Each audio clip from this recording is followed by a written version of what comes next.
Okay.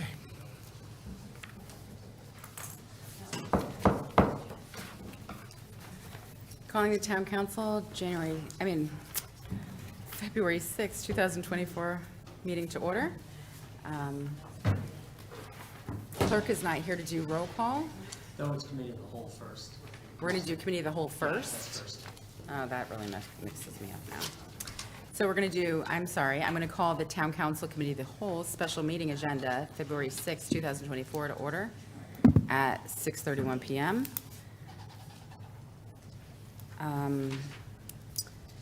Doing roll call, everybody is present, except for Counselor Merritt. We have Counselor Bordelon and Counselor Parker online.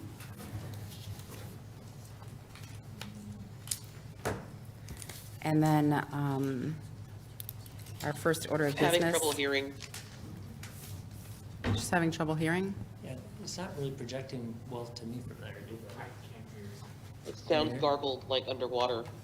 Is there something they can do with, That sounds better. is that better? That does sound a little better It's there. usually it's an adjustment that. Maybe they're making the adjustments in the Yeah, back? they Can you hear me better now? It's just very, sounds like you're down a tunnel. It does. My apologies for just, No, we're having a little technical difficulties.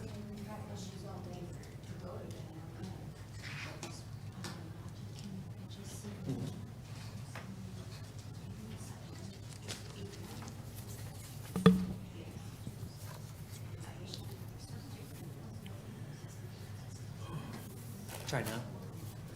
Okay, can you hear me better now? that's perfect, thank you. Okay, great. Okay, we called the meeting to order and did roll call. Counselor Merritt is not present, and we are on to new business. And the first item is Town Clerk appointment number 2024-30-3. And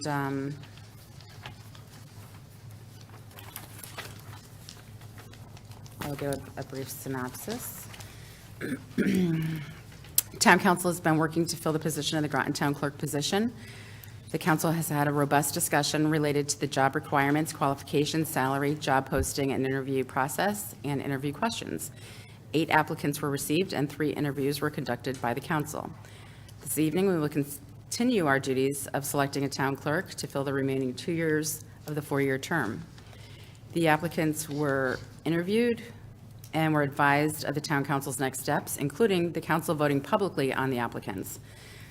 The applicant with the highest votes would be contacted no later than February 13th, and a swearing-in ceremony would be scheduled at the annex during one of our meetings no later than February 20th. Tonight, the process will be as follows. I will open the floor for nominations. Names will then be brought forth. Nominations will then be closed. A roll call response will commence with each counselor stating their selection. Counselor McBride will then read the committee of the whole prepared motion with the applicants' names with the highest number of responses. We will then vote on the full motion at the committee of the whole, full motion at the town council, at the committee of the whole, and then later at the town council. There was a last-minute new update to our candidates, and Mr. Burt, would you like to give a synopsis? Sure. There was some question as to whether one candidate that switched parties, whether that was an issue with being appointed. I did talk to the town attorneys who did further, they looked at the case law, and that person is ineligible to be appointed. So we've got 2 candidates that are eligible. Okay. And there was an email sent out to all counselors stating which candidate that was. And did everybody receive their email? Did anybody not receive that email? Okay. So I have some hands raised. I don't know if we want to put nominations on, if we want to open nominations, or do we want to have a discussion first? I think we should discuss, thank you. All right, Council Bordelon.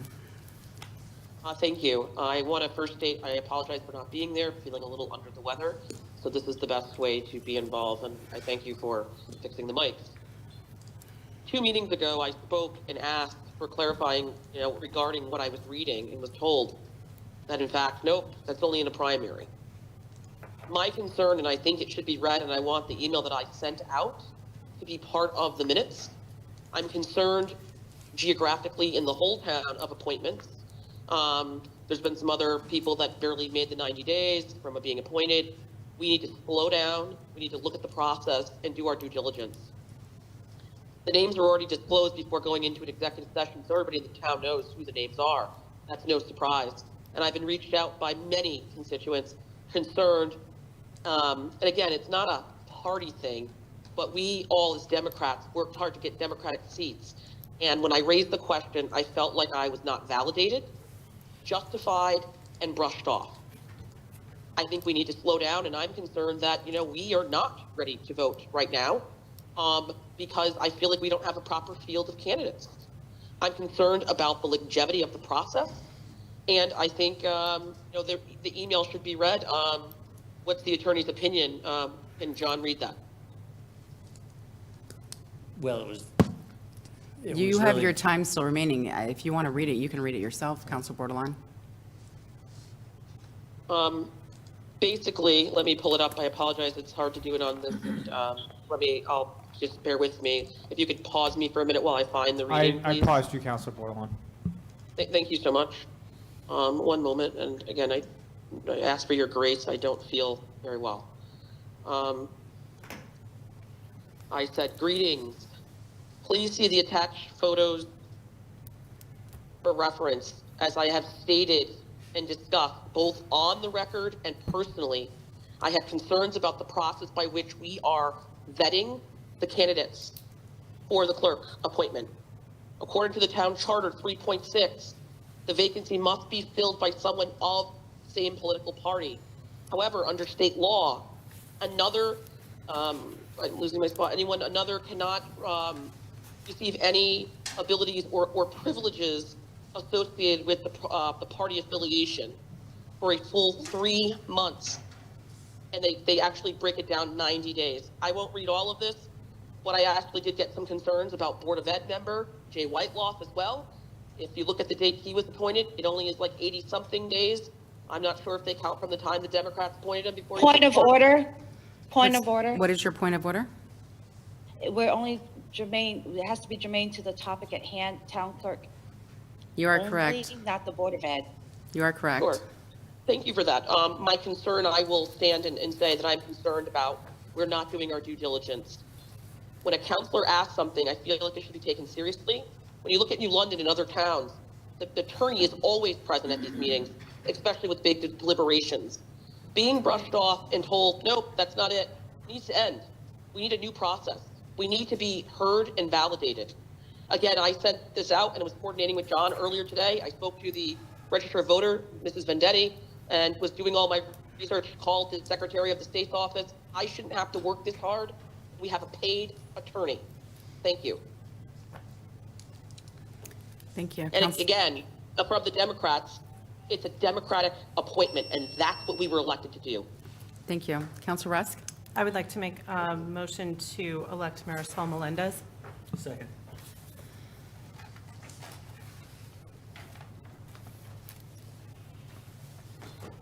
Okay. Are you all set? Councilor Parker? Thank you, Madam Mayor. I am in agreement with Councilor Rusk. We do have a timeline, and our timeline ends on February 20th. So we, as a council, decided to do this process. The majority or consensus decided to do the process. And as one of those that had concerns, I went along with the consensus. I voiced my concerns at the time also, but it's a process, it's a democratic process, and we move forward. So I'm in agreement again with Councilor Rusk on the name, and thank you. Thank you. Councilor Pacino? No, I'm good. Okay. Thank you. Councilor Merritt has shown up at 6:38 PM. Councilor Merritt, I don't know if you had received your email earlier this evening stating that there had been an update that one of the candidates for town clerk are not eligible. And we currently have Melendez on the floor at the moment for a nomination. We had two candidates, correct? And We had three, and one of them is not eligible. Okay. Okay. Are there any more comments? My hand is raised. Counselor Bordelon? Thank you. We can't talk about executive session, but I can talk about the process. We have not met since we've had the executive session, to my knowledge. I don't know if anyone else has. But to me, I didn't feel like the business was finished. There's really been no discussion. And you can't vote in an executive session, so it would behoove us to go into a Democratic caucus and discuss this. I am concerned about how this was handled. In my opinion, and I say this as nice as I can, in my opinion, I feel it was stifled. We were only told that we could have one question, and that was the rule. There was no opportunity, and we couldn't ask things like other questions. And I feel it was very controlled in a sterile environment, which wasn't fair. It wasn't equitable. And I feel like I even asked at one point when I asked, should we, the deadline was a while ago. Had we listened to other counselors and appreciated everyone as equal, we would have done our due diligence earlier. And I'm extremely concerned. I feel that all the candidates obviously are wonderful people, and that's it, but the process is flawed, and we need to slow down.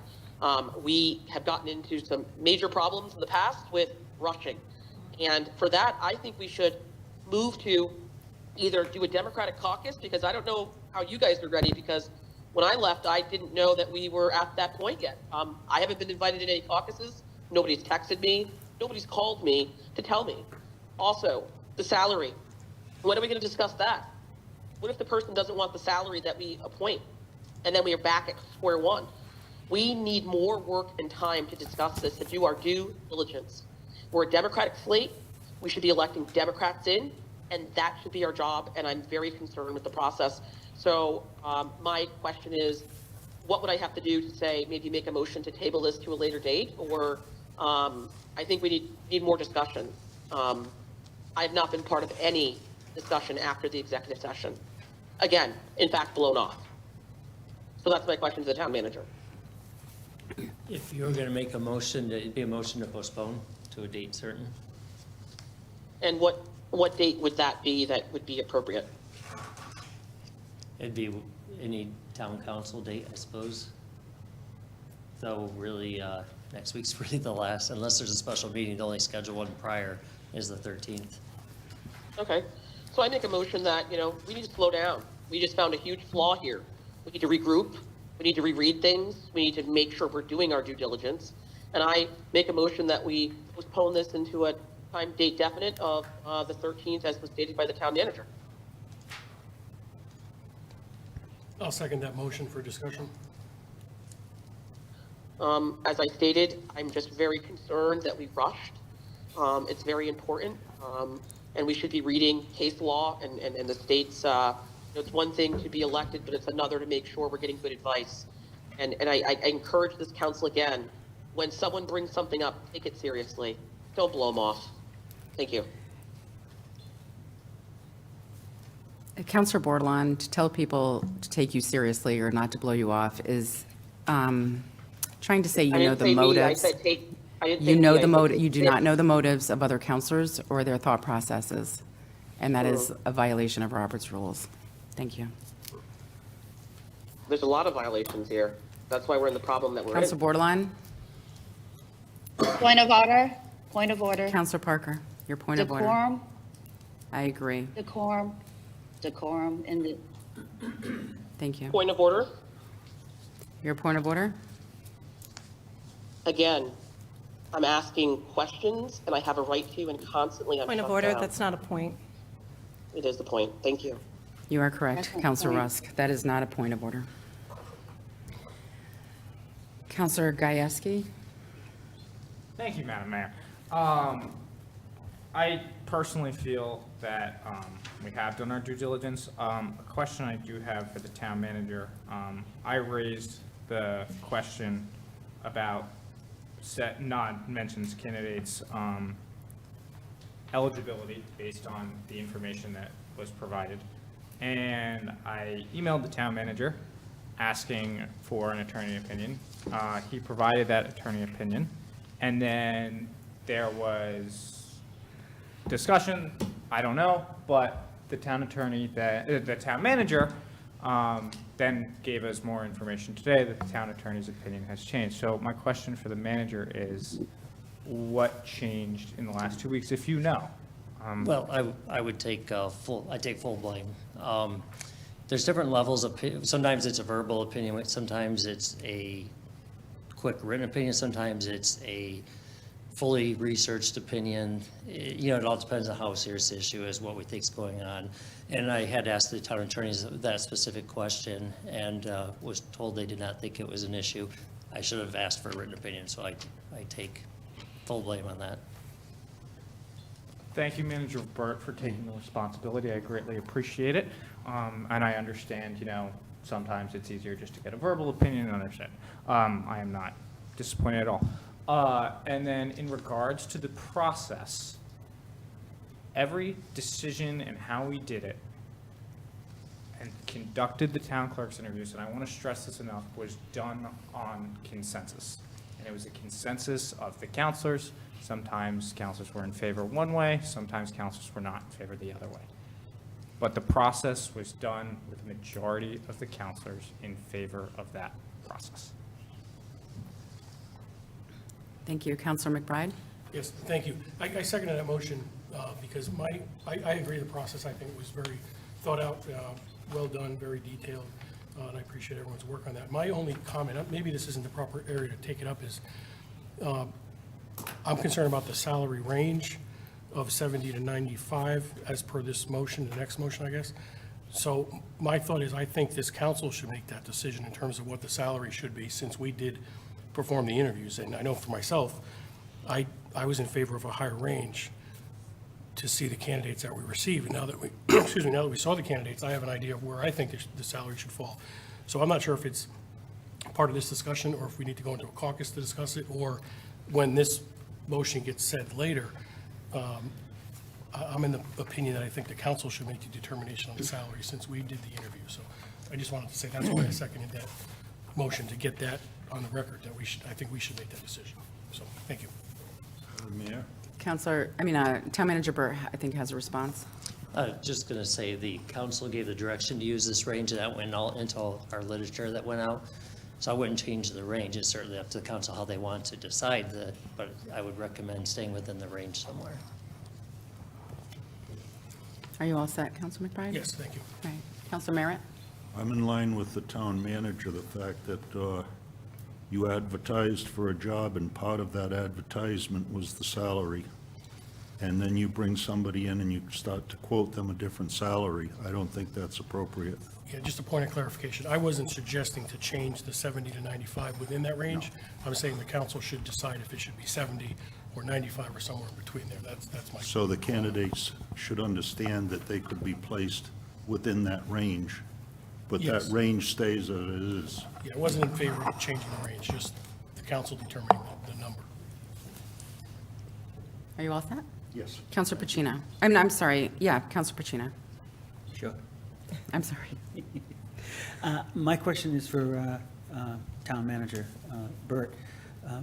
When a person is elected to this position, the citizens who voted for this person do not choose the pay scale or the pay. How does that get determined? The council sets it before the election, if you're going to change it. If nothing changes, if you don't make a change, it continues at wherever the person was at in that position at the time. So it is in our purview? Yes. Okay, thank you. Counselor Parker?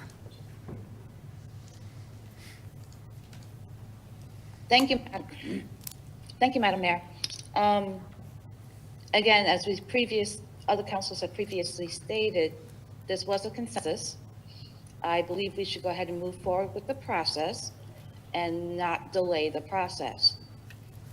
I'm not in agreement of waiting until the 13th, because if we all of us have done our own due diligence, we all had our discussion, and there were no meetings after this or caucuses to discuss who. Each person can come to a meeting and make a motion to decide on how they want to vote something in. That's part of our process. This is done in open forum, not in caucus. So I think we should just go ahead and move forward. Thank you. Thank you. So I haven't spoken, and as I read in the beginning, it was a very, I thought, very thorough process, and we touched on, as I stated, job requirements, qualifications, salary, job posting, the interview process, and the interview questions. And as a council, as a whole body, we decided the questions, we decided how the interview process would go, we decided exactly how this whole process went. And as a body of 9, it was chosen. And everybody had input. Everybody was allowed to speak, and everybody had input. So, and the majority chose the path that we would go forward. So I'm sad that we've lost one of our candidates due to, the laws of the state of Connecticut that state that you have to be a registered Democrat for a full 3 months before you get the privileges of being that Democrat. But this is what this situation we are now, dealing with. So we all interviewed the candidates, and we can all make a decision on which one we thought would be the best choice. So nominations are open. We have Melendez on the floor. We have to vote on whether or not we're. Oh, I'm sorry. Are we postponing the vote? All in favor of postponing until February 13th, say aye. Aye. And that is Bordelon. Opposed? Aye. Aye. Abstentions? All right. Parker, are you abstaining?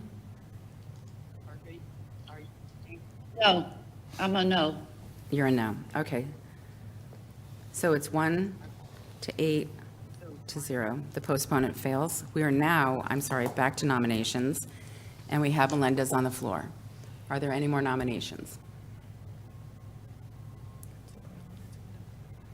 Councilor Bordelon? Thank you. I'm going to nominate Nikki. I think based on the process. No discussion, point of order? Yes. Your point of order? No discussion without a second, please. She needs a second before she can discuss. Thank you. I thought we can just nominate. You don't need a second. I think on nominations, you don't need a second. Thank you. My reason for putting Nikki on the floor, You have the since we floor. lost the candidate, I think it's only fair that we put everybody forward. This was kind of a hiccup in the process that proved to be, not my opinion. If there was a consensus, doesn't mean everybody was on that consensus on the process. And I feel that they all deserve to go forward name-wise, because they worked really hard, and I'm a bit embarrassed by what has happened. So I think I would feel very comfortable putting her name forward. Thank you. All right. Are there any more nominations? Councilor Bordelon, is your hand up? No? Okay. All right, I'm going to close nominations. We'll do a roll call vote, and for the town clerk. And we will start off as we would going around the room. Councilor Merritt, we have on the floor Melendez or Nikki? Nikki.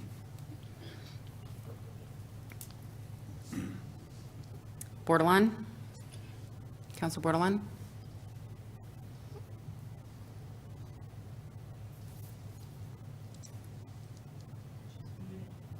Councilor Bordelon, you're muted.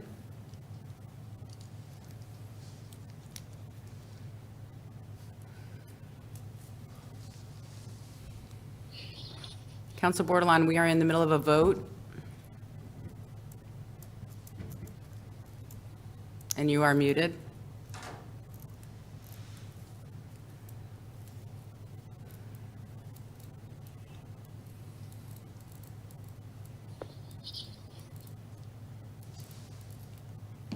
Suggest we move on the roll.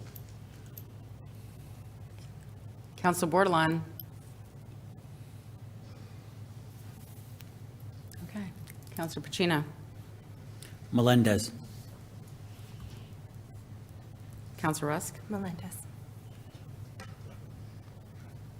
Melendez? Councilor Jones. Marisol Melendez. Councilor McBride. Councilor Gieske. Melendez. Can you hear me? Councilor Parker. Mrs. Melendez. Councilor Bordelon. Can you, hello? Yes, Councilor Bordelon, we can hear you. You just want your vote? Yeah. I'm going to abstain because of the process.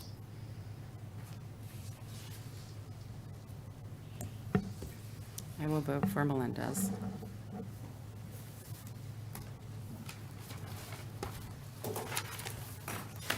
Councilor McBride, would you like to read the motion? Certainly. On January 30th, 2024, the Town Council Committee of the Whole held a special meeting to conduct interviews for the town clerk position. The Town Council Committee of the Whole will now recommend a resolution to appoint the candidate best suited for the position from those that they interviewed. Once a person is appointed, the salary will be negotiated by the town manager within the agreed-upon annual salary range for the position of $70,000 to $95,000. This offer will include the options for the appointee to obtain non-union health care and retirement benefits. And the motion? I'm sorry, motion. Oh, the motion. Motion to recommend a resolution approving the town council to appoint Marisol Menendez to the town clerk position with a term end date of January 5th, 2026. Second. I have Councilor McBride and seconded by Gieske.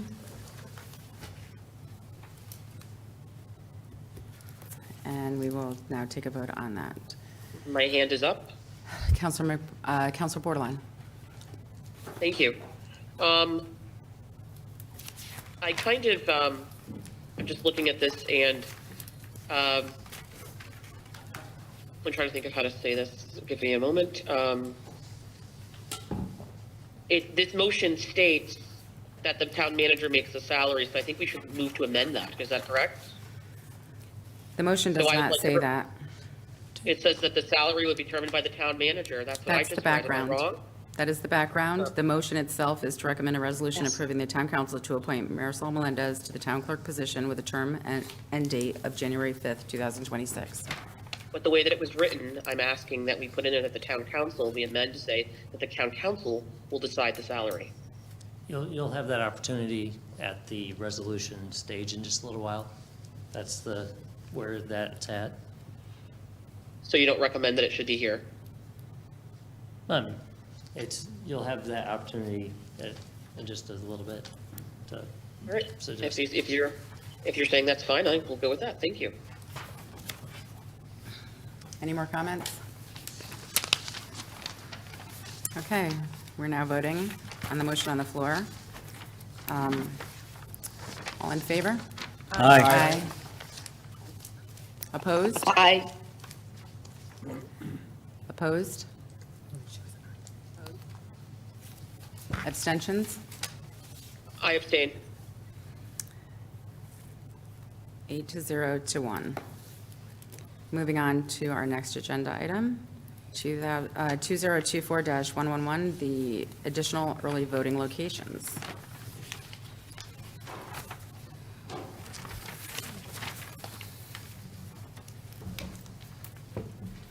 Privilege, I have slides, but you never received them, so. Give us a second. Sure. Hopefully there's not more than one thing on that. to-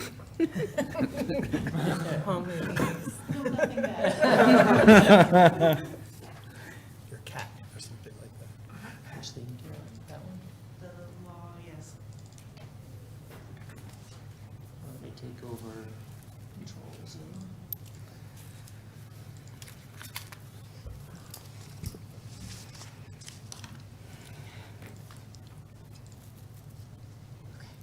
Hello, how are you?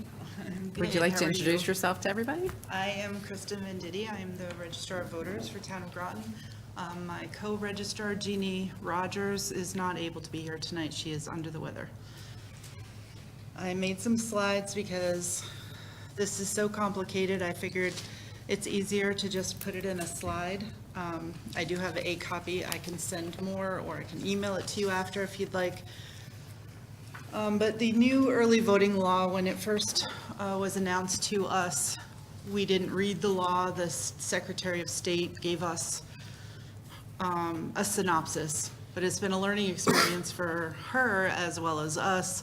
So this just came to light last week, that we need to, every election, we're going to have to come to you, we being me and Jeannie, to ask you if you wish to have a second location or a third location if if it was necessary. So this is the law I put on this first slide. It just explains the portion of where it states that if we have a population of at least 20,000 people, not voters, the legislative body may hold a public hearing on whether to designate in any additional location, but if a public hearing is not held, then the legislative body shall determine whether to designate any additional location. Unfortunately, at this point, we don't have time to have a public hearing because we have to give 10 days notice, and they technically needed to know by last Friday. We found out Thursday. So I emailed and spoke to Town Manager Burt about this predicament. But I wanted to bring this to you. We can still have one. It's within a few days of when they said, and they know that it's the first time.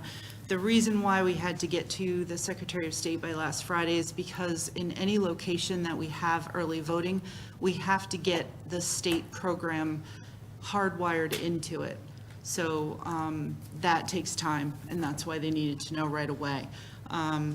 So if we go on to the next slide, I'll tell you a little bit about what I've learned about what we need to do. Basically, early voting is going to be considered a polling location that's going to be set up similar to when we have polling. It's also similar to the process of absentees in that we're not going to have a tabulator to put the ballots in. The ballots, when they are done, are going to go into a special early voting envelope, and then they're going to get put into a locker and counted on election day. So it's not early voting in that you come in, you cast your ballot into a machine, and you leave. You come in, you cast your ballot, and we will count it on election day. So the envelope, like I just put in here, doesn't matter, has a signature on it, just like it. I was just trying to explain, it's pretty much the same as absentees, except there's only one envelope. And it's very hard, just like election day registration, to have any cause for rejection of these. It's just if they sign the envelope and there's a ballot in it, it's good, as long as there's only one ballot in there. If you want to go into the next slide. Okay, so thoughts when I was going through this of what things you might want to consider. Is there a need for a second location? We don't have any knowledge of what the turnout would be for early voting. Is it cost prohibitive to have a second location?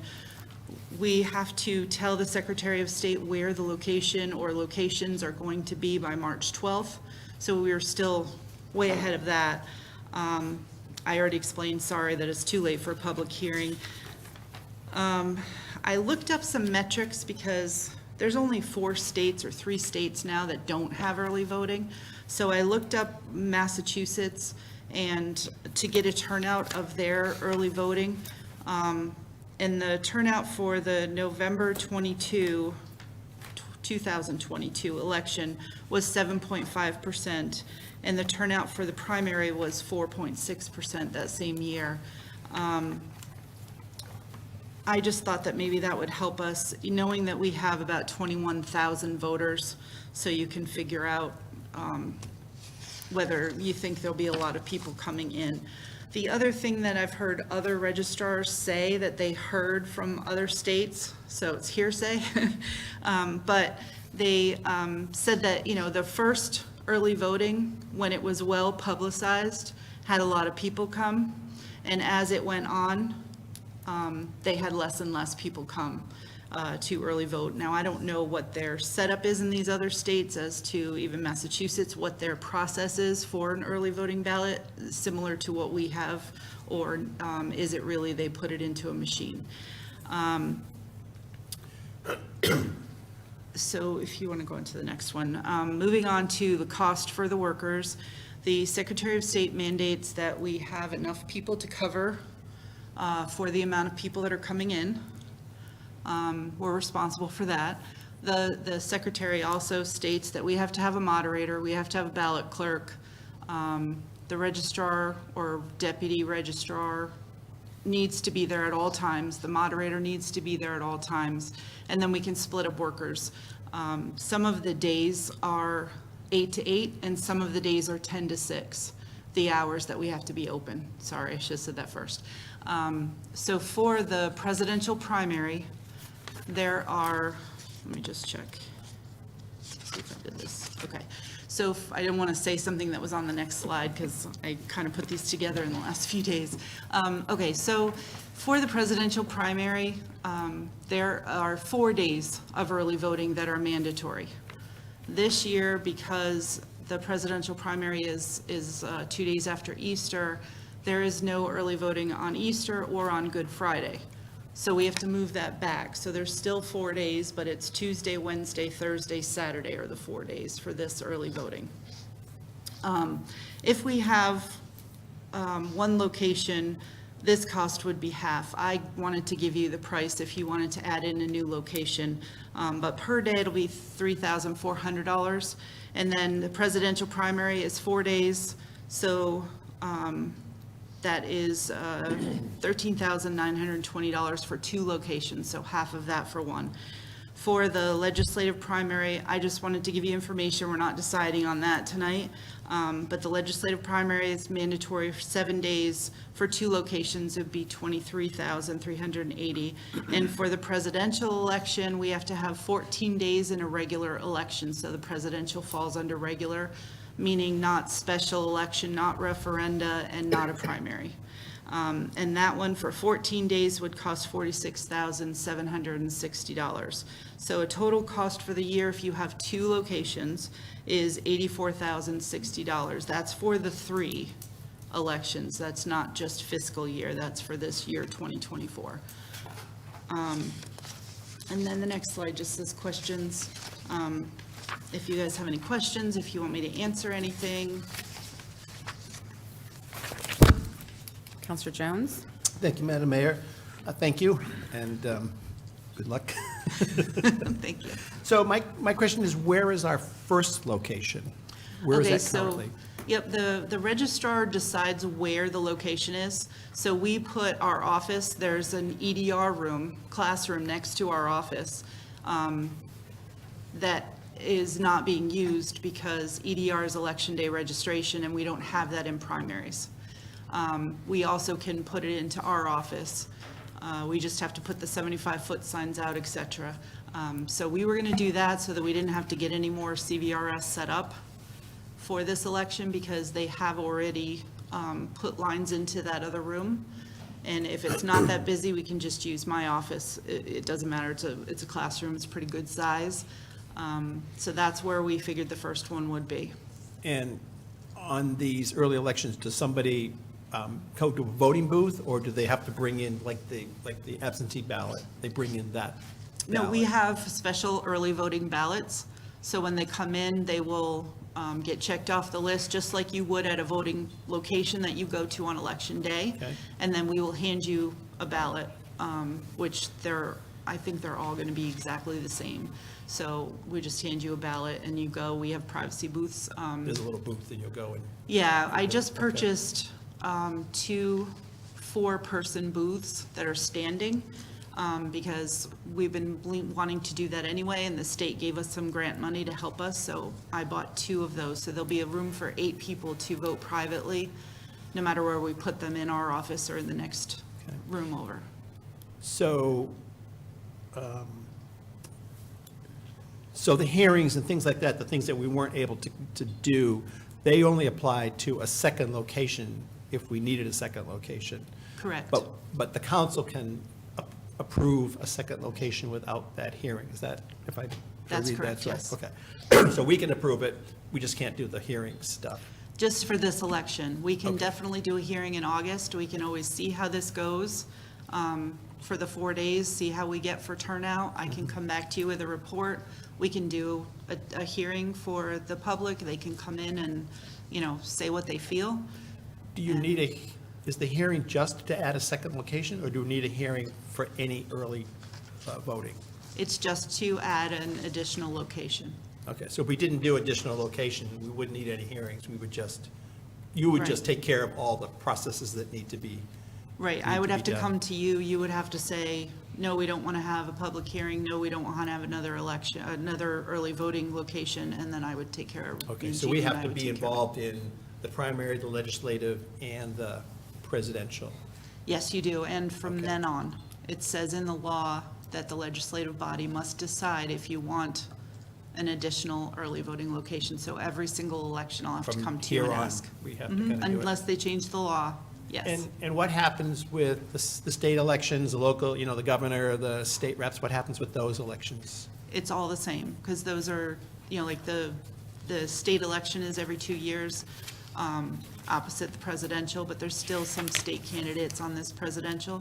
So it Okay. doesn't matter, as long as it's an official election, whether it's a primary or the November election's easy way to say it, I would have to come to you to get your opinion on whether you wanted to have an For additional everything, location. basically.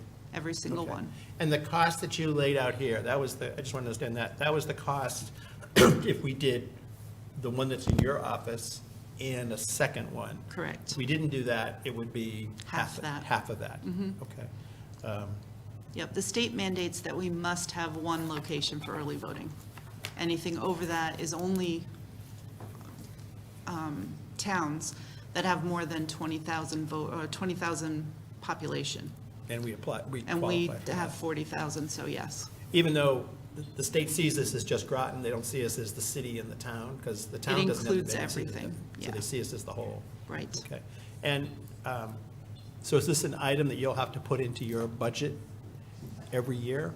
Yes, and I did, we knew about it when I had to prep the budget, so I did put in extra money for one location for the August and the November. If we want more, I would have to, if we want another location, I would have to ask for more. So, Town Manager Bird, is this the kind of thing where we may not at the beginning know about this, but is this like the fourth quarter transfer kinds of things where we go, Exactly. we need more money, we just. Exactly. And we'll just put it in, so, okay. So we'll be seeing a lot of you. Yes, you're gonna get sick of me. Okay, great, thank you. I'd love to just have the slides, if you can just send them out to everybody, I think it'd be great.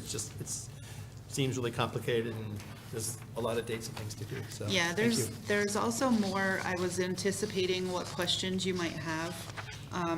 So I kind of already went over the state requirements. Jeannie's and my opinion, I wanted to get hers because she wasn't going to be here, that the cost of the equipment, we have to think about the staff needs, because if we were to set up CVRS in another location, that would employ the town IT department to go over and actually install with the state to do that. So there would be a cost there that's not in mine. That was just workers. And then for this time, we're getting a new CVRS system, which is the system that houses all of the voters and all of their information. We won't have that system, possibly not even for this year. So having a second location brings out a concern for me, because we are doing this exactly as a polling location. So we're printing out a list of everybody in the town. And then when they come in, they can vote at any location. If we had 3 of them, they could vote at any of the 3 locations. We have no communication to know that if somebody went to one location and then left and went right to a second location, I mean, they'd get caught. But it would just be that we don't have a control over knowledge of who has voted where. They're bringing out a new system. They're hoping that we'll have it by August for the August primary, but they can't guarantee. They were supposed to have it for this as well, and it got held back. And the way we prevent that now is that we have to designate what district we're in, and that's how we only can go to the one district to vote. We can't, I'm in District 7, I can't go to District 5 and vote. That's how that's prevented now from Exactly. duplicate voting. But in early voting, the way the law is, we have to have a list of the entire town at every location. So I'll print out, say, 3 copies of the list of everybody in the town, and they could go to any of the early voting locations and vote, because their name will be on the list. And I guess just my final question is, once we have incurred the cost to put this line in, we sort of pick a second location that maybe we just say this will be the permanent second location on the other side of town. Yes. Once we put that line in, does that cost, we don't have to redo that cost every year, or is it? No, we won't have to install it every year, but the IT department, as they do for me now, for EDR, they bring computers over, they hook them up and they test them. So they will have to do that in both locations, or 3 locations if you end up wanting to have 3 or whatever. That's the only cost, is their time, and it will be a lot less once we have it hardwired in as Once you know an what's official going on. location. Okay, all right, thank you. Thank you. All right. Counselor Bordelon? Thank you. I just want to thank Mrs. Vendetti for her hard work, and, it's not easy when new stuff is coming on, so I appreciate your explaining of everything. Thank you. I did a lot of research on this, and, as a Democrat and, looking at democracy and looking at disenfranchisement, where folks overwhelmingly in the South and other areas do not have proper access to machines, I am concerned that we only have one location. It is on the bus route, which is good, because I did make sure that, because we have to make sure that everyone has fair and equal access to get there. But looking at the tapestry of our town, and as a person who lives in the city of Groton, I speak for the people that maybe don't have a voice, and I've reached out and asked them. Some of them can't get over there. And I do feel that the confusion with the city voting and all that, it could make things complicated, and I feel that we're moving the pendulum down. This is going to be the new way, and we should rise above it now, and I believe we should have a voting station on the city side. So my concern is making sure on the backs of people who are blue-collar workers who sometimes have trouble getting to the polling station. This is the reason we have early voting. We're trying to open the accessibility. But when we don't put it on the side of town where it needs it the most, it draws me to concern. So that's my first question. How do we make sure that we're not disenfranchising other people on the other side of town? Okay, so like you said, I did do research, and there are a couple of buses that go through the city that come right past the town hall and my office, which is right next to the town hall. So they would be able to take a bus, but the whole reason, like you said, for early voting is that it allows people more time to be able to vote. So they have for this one, they have the 4 days from 10 to 6 every day to come and vote. If they can't make it on one of those 4 days, they still have election day where they can go to their polling place. The hours are extended for election as normal, 6 a.m. to 8 p.m. to allow them to come in. If they are working during the election hours, they still can apply for an absentee ballot. They can do it over the phone, not over the phone, sorry. They can do it through mail. They can call the town clerk and ask them to send an application for an absentee, and then they can send it back. But there's many ways for anybody to be able to vote, whether it's early voting or regular election day or absentee. Thank you for explaining that. Again, for me, one of the wonderful things is transparency, accountability, and accessibility. And I think the more accessible we are, the better. And I don't think you can put a price tag on that, opening up and allowing people their right to vote.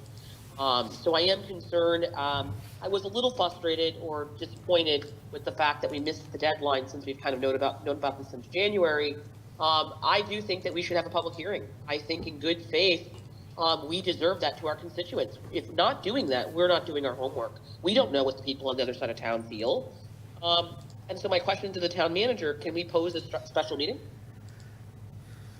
Well, I think it's more of a, and we can have, it's up to the council. I don't know if Kristen's looked at that, if you've looked at that, if that would be a possibility. Well, unless we won't have enough time to publicize the public hearing for the 10 days, but you could definitely have a public hearing and discuss for the future elections to, once the location is set up and hardwired, if you choose a second location, then in the future, you can have a public hearing, roughly, 21 days before the election, and still have enough time to get the information out that we definitely have a second location. Thank you for explaining that. So I think for me, when I have to make a motion, I think we should at least have the informal kind of public hearing to take people's thoughts. If we can't do it this year, I'm a little sad by that. But I think we should start doing our due diligence now for next year.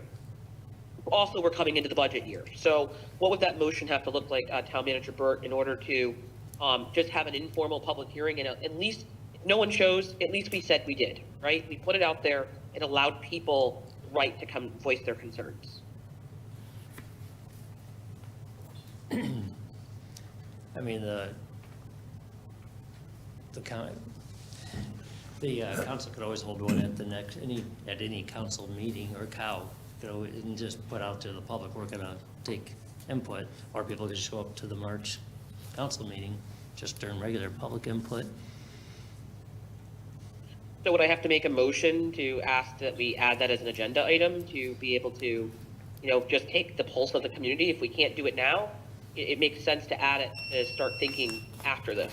Because also I heard there could be more monies coming from the state, and we don't want to miss out on that opportunity, because don't forget, systems also fail. Thank you. Counselor Pacino, I had still a question, and I still have time on the thing. your time has expired. Oh, thank you. You can't see it here at home. Okay. Counselor Thank you. Pacino? If you don't mind, can you just give me like a 1-minute warning, please? Thank you. Counselor Pacino? Thank you, Mayor. I just want to verify, everything we're talking about is town and city.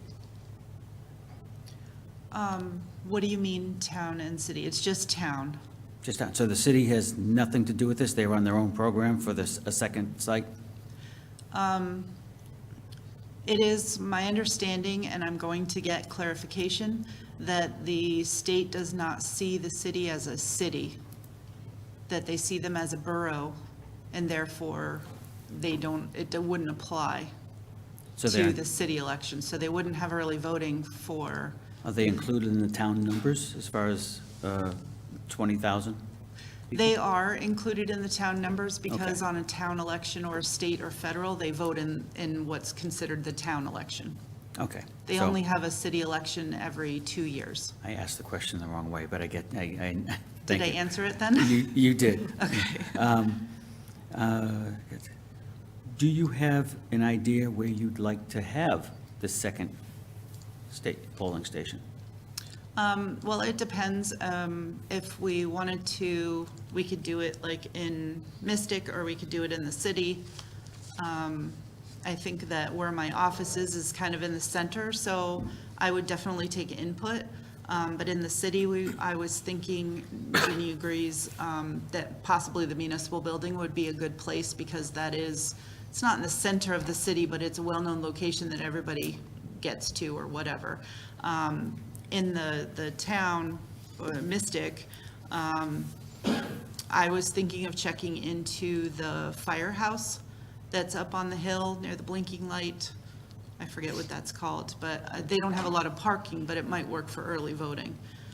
Other than that, I have not really looked into it more than that, but I definitely could very quickly look into it. Okay, and another question is, I heard must, no, I heard may add a second. Is it a must? Is it mandatory? It is not mandatory to have Okay. multiple locations. It's only mandatory to have one. Okay. If you want more, that's if you want to. Okay, so if we go ahead and do 2 for this next coming up election or primary, we'll have much more information, you'll have much more information for the public meeting for the next time. Okay. I think I'm good. Counselor you. Gieske? Thank you, Madam Mayor. Thank you, Ms. Vendetti, for all your expertise and hard work on this issue. I just wanted to, there was a question that Counselor Jones had asked, and you had read a statement, and I just want to clarify. You decide the second location, correct? We don't decide. Correct. It is up to the registrars to choose the location based on the laws that we have to follow. However, like I said, just because it's my choice or our choice, we would definitely want input from you guys. And they're, based on what I'm understanding from what you said earlier regarding the public hearing, I get that the Secretary of State sent you on Thursday, they didn't answer by Friday. But there's nothing that's preventing us from having a public hearing for the following election. So basically, the council's going to make the decision if we want to do a second location for the presidential primary only, correct? Yes. Okay, thank you. That was it. Counselor Merritt? I think all my questions have been asked. I'm just wondering if, are we proceeding along this line of discussion, or is this something that we can bring up at a later date? Is it important to make any decisions right now, or do we have an agenda to follow? And you need an answer by when? Technically, last Friday. I think that's over. Yes, but I know that because the Secretary of State said that they gave us misinformation, if we need it, we just have to get it to them as soon as possible. So I'm thinking some point this week. Okay. Counselor Rusk? Thank you so much for this information. I realize you're in a tight spot, which puts us kind of in a tight spot from what's going on. Yes, in the perfect world, I would love to have a hearing on this. I absolutely would love to get public input on this, but seeing that that is not a possibility, I feel like it's very important that we obviously follow the law, but then see what numbers we have from one space. You are on a bus line. I agree it is important that everybody have the opportunity to vote. And I love the fact that we have early voting now as an option. It is one of many options. So in my opinion, I think one location this time around would be appropriate. And then if we see a large number of people who are coming to your office or calling your office and saying, you know what, I really just can't make it there, or I had to take the bus and it took me a long time to get here, then absolutely, I feel like then we discuss at the next one, we have a public hearing and we look at a second location. But I would, personally, I'd like to start at your location and move from there. Thank you. Thank you. I have a question. We were given three alternatives. The first one states, poll early voters on the upcoming primary election to determine if an additional location is needed. Second one says, recommend for resolution an additional voting location. The third is do nothing. So my question is exactly, what is about the poll early voters on the upcoming primary election to determine if an available location is needed? Well, we can just ask anybody that comes in if it was difficult for them to get to this early voting location, if they would prefer to have it somewhere else. Okay, so, so it's not like we're doing like a poll that we're sending out through the town polling system to ask people what they would like. This No, is but if we like have a town polling system, that would be a good idea. find out from more people what they would like. I agree. I mean, we do have it on one of our websites, is that correct? Yeah, you can work with the planning department to put something out. Okay. I didn't know we had that. We do. So I was sort of interested in the poll early voters on the upcoming primary election to determine if an additional location is needed. And Mr. Burt, so from what I'm hearing, how fast could we turn around a poll of voters? I'd have to talk to planning and see their workload. I can't say off the top of my head. Well, we are planning on advertising.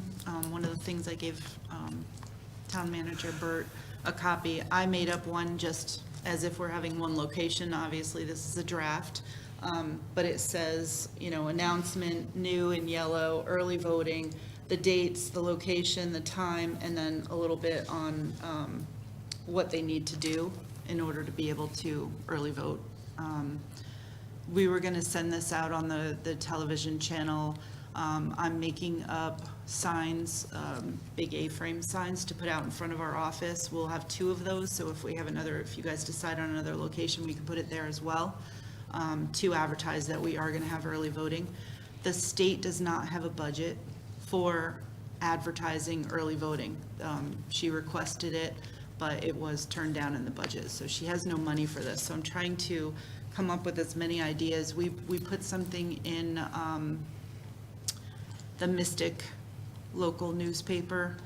We usually do that every year, letting people know there's an election, and, we send out this other announcement, which is the polling places, the date and time of the election and everything, so that people can see that. So we were definitely going to send this out to as many places. We're going to get it to the day.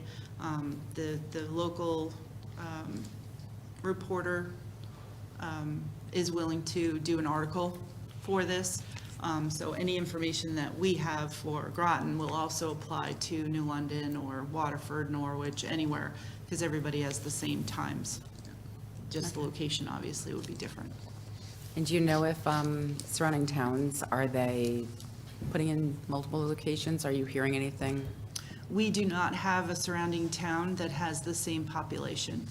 There are no towns in this county that have the same population as we have.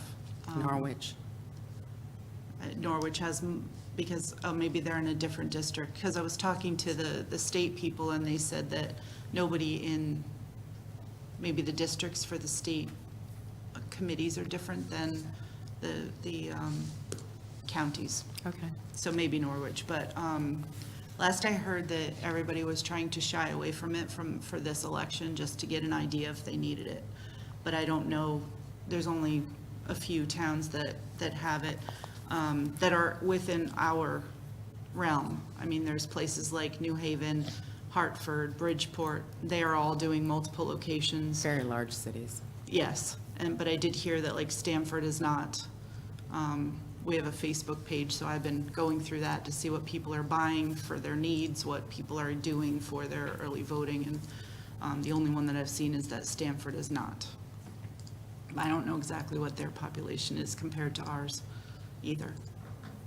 I know that it's got to be over 20,000. Right. Okay, is there a second round?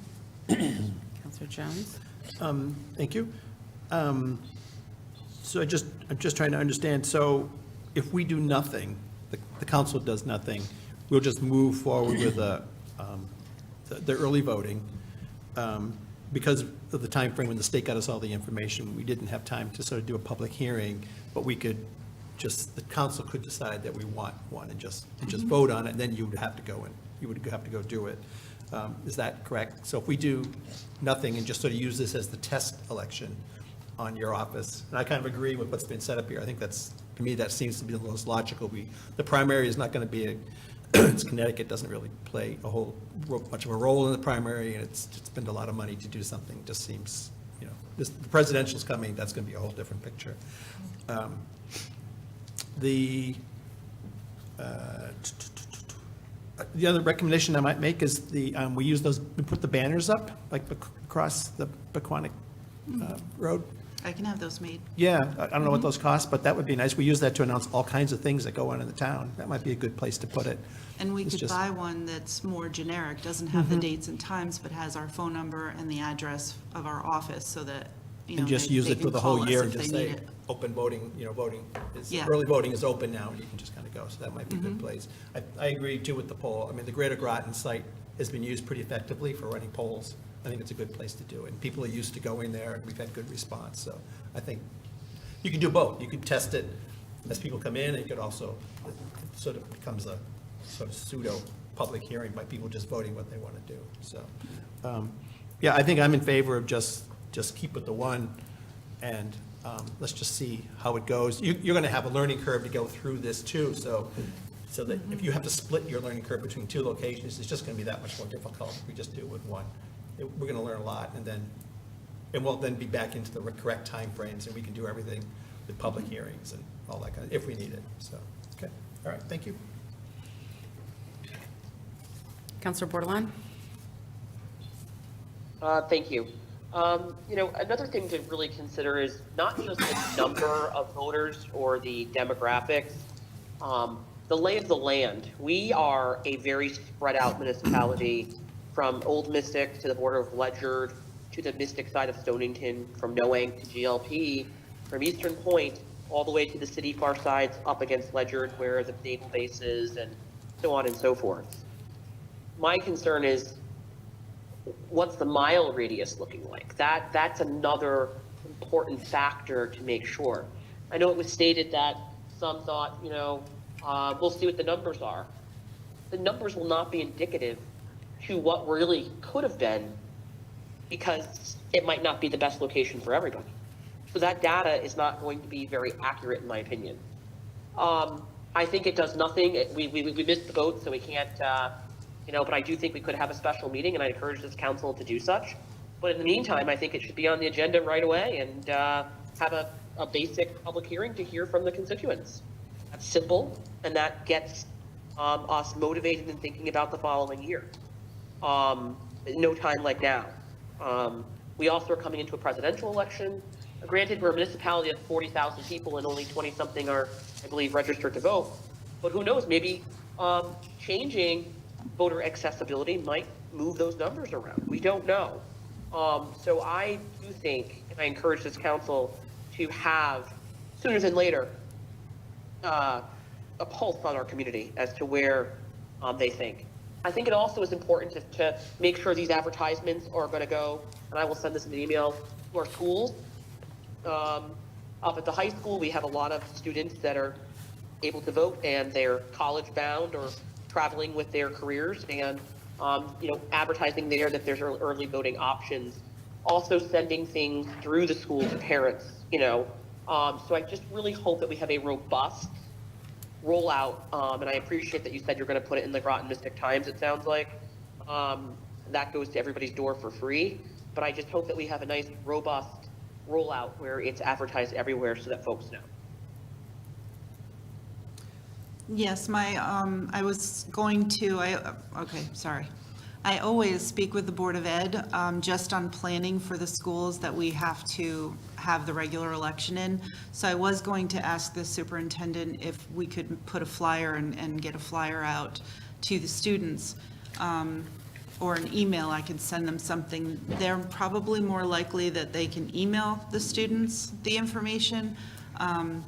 But in the past, they have not passed out flyers to the students. They've put them in the office and said if people want them, they can come in and get them. That's Fitch. I don't know about the other two schools, but most of the people in the other two schools are not Groton citizens. So we do have to have a registration session with them, but doesn't have to be done until June. I don't know whether we will have time to get the registration session beforehand. But I was thinking of making posters that maybe we could hang in the hallways of all the schools, just letting them know that, no matter where they live, if they're registered to vote or they're going to be 18 by November, they can vote in the primary, and they do have the ability to do early voting in any town. Thank you. And one of the other beautiful things about our town that makes us unique is we're a very transient town with the military. And so another advertising to the family, center up there, letting people know, they do have a packet when people arrive if they want, that states like what's in the area, where the town hall is. It would be nice to make sure that we're also not missing the military, folks on that side of town and the military base. Because a lot of the active duty that do vote here, a lot of times they're not able to vote because, there was never early voting options. So, with the transient, subs coming and going all the time, new boats are being built. It's nice to have that option where it could be a day away that someone, forgot to get their absentee ballot, but they could go early vote before they deploy. So that would be really helpful to have some advertising on that side of town as well. Thank you. So far, I really haven't heard a consensus on a direction. I would make the recommendation that we take, we poll voters, that we do one site, and that we poll voters at the primary election to determine if there's a greater need. And then in the future, always hold a hearing. All right, so you're choosing option one?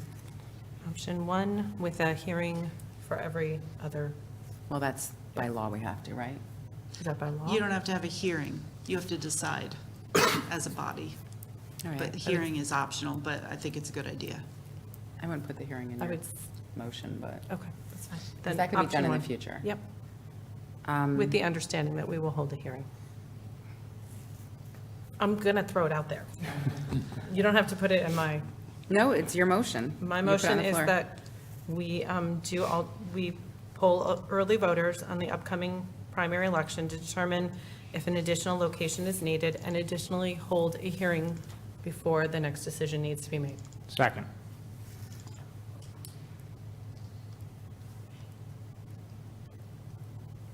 All right, moved by Rusk, seconded by Gajewski. I'm going to comment on this real quick. When I read poll early voters, I appreciated that you would be talking to them, but I also would like something a little bit more that's widespread, that would be where the town actually sent out a poll to the full community, asking the full community, because I think we would get much larger response than just the people showing up for early voting, and as well as even a public hearing. I mean, we've had public hearings, and on numerous occasions, nobody shows up. I mean, it's happened so many times. So I thought the best way to get a good response from the community was more of the polling from the town itself. So that was more or less the direction I was sort of going in. So when you put in the hearing part, I'm sort of like, I honestly think we would get a better response by the town having a poll, more scientific and a larger, wider spread. So that's my opinion. So I'm going to actually amend your motion That's fine. to do, the town to do a poll along with early voters by the registrar's office on the upcoming primary election, and to determine if an additional location is needed. I will not be putting in the hearing part at this time. And I'll that can second the be motion. added in the future. Point of Amendment. information. So are you, Mayor Franco, are you, on your motion, are you taking out Counselor Rust's public hearing? I took out the public hearing, Okay. and I put in town poll along with poll early voters on the upcoming primary election to determine if an additional location is needed. Okay, thank you. I would like to amend my motion, actually, to add There's already- polling. I don't know if we can go backwards to, I think you have to rescind I the can first amend motion. it. Am I correct? I can amend that I motion. mean, you could, if people agree to withdraw things, you can go backwards, but otherwise you would vote on the newest one first if I had support. You would vote But- on mine, and then when you came back Okay. to yours, you could amend at that time. Okay, Sorry. yeah, that's fine. All right, so it's town poll and early voter polling by registrar's office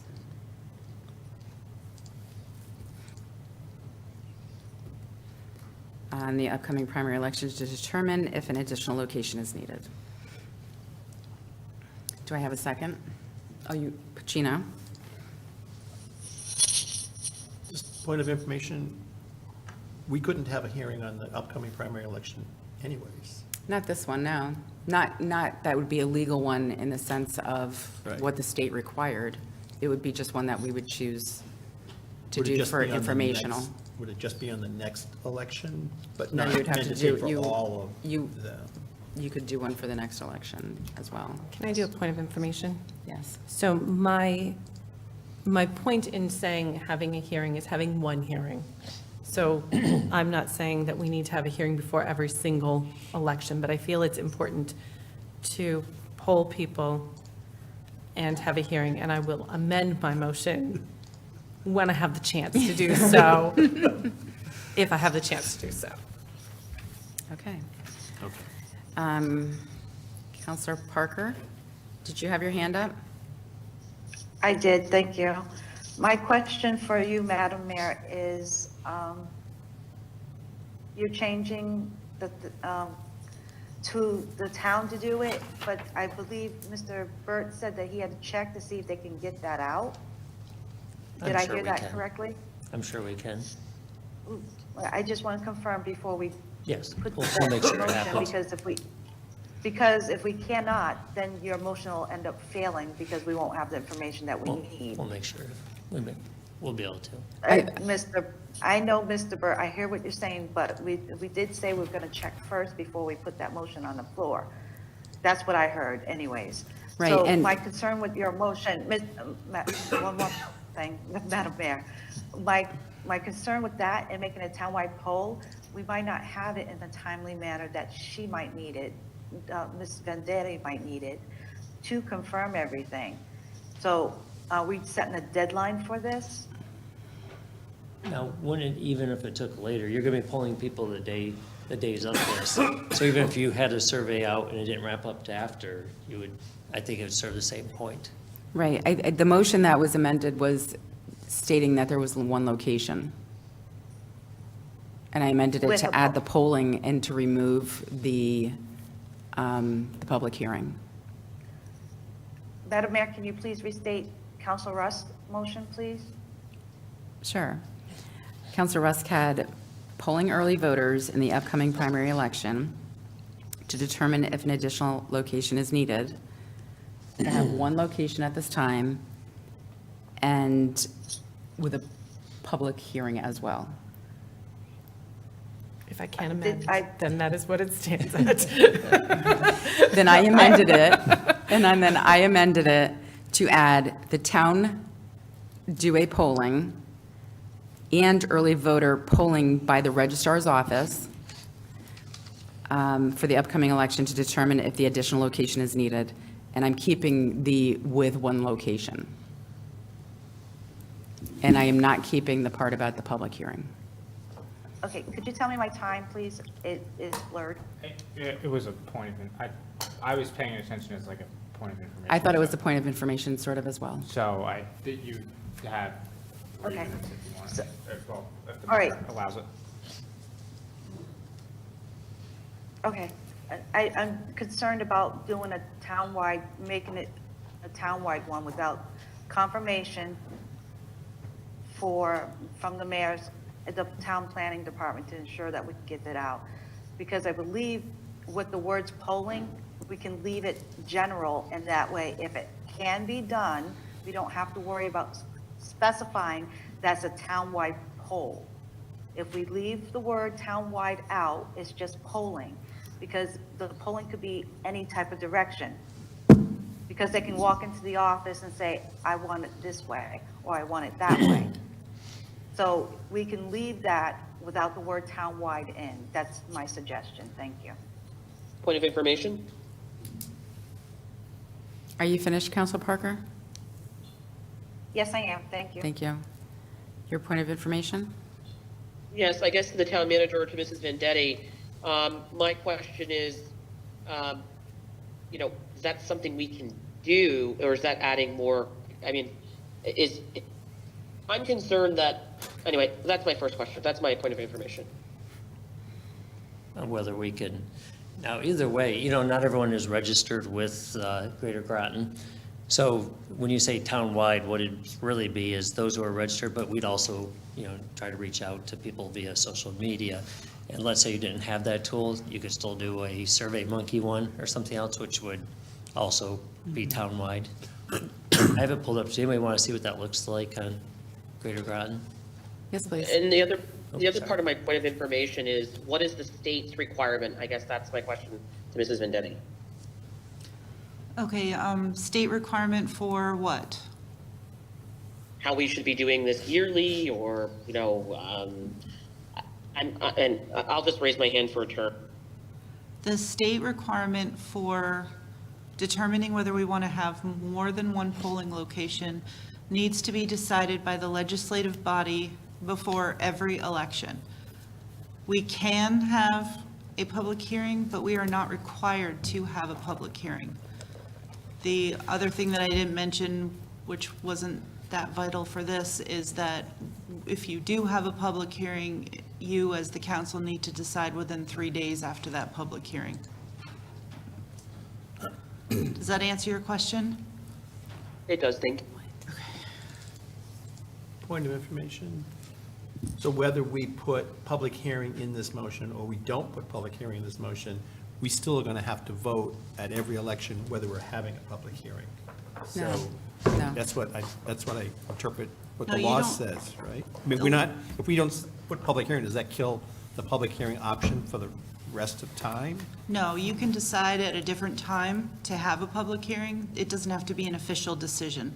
We can just talk via email or at one of your meetings and just say, do you want to have a public hearing? There's nothing legal in that. It's just if you do have a public hearing, It when has the to be at a decision has to certain be made, yeah. date. And 10 days before. And we You have make to that give 10 days decision on notice. each election. So we have 3 elections coming up, not counting the presidential. We have 3 elections coming up in the end of this year. We will have that option to put a public hearing or not on each, of all 3 of those, That's correct. regardless of what we did on the motion here. Yes. Okay.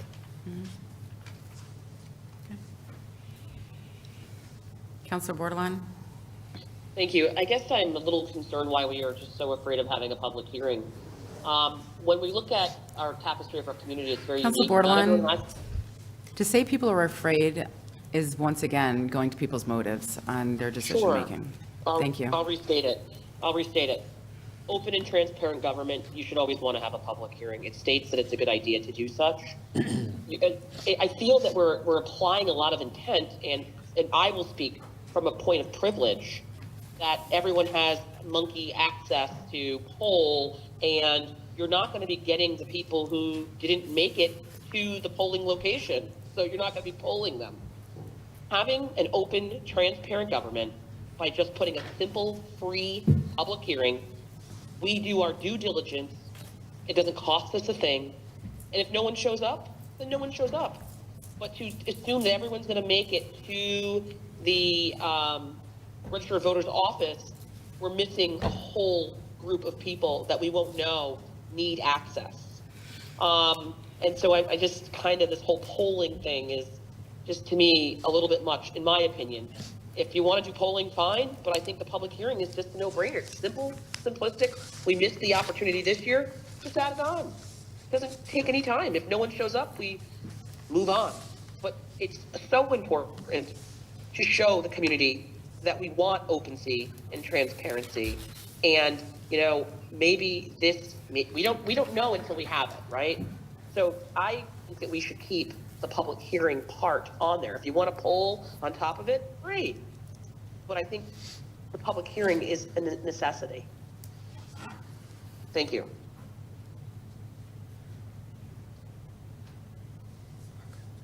Counselor Parker?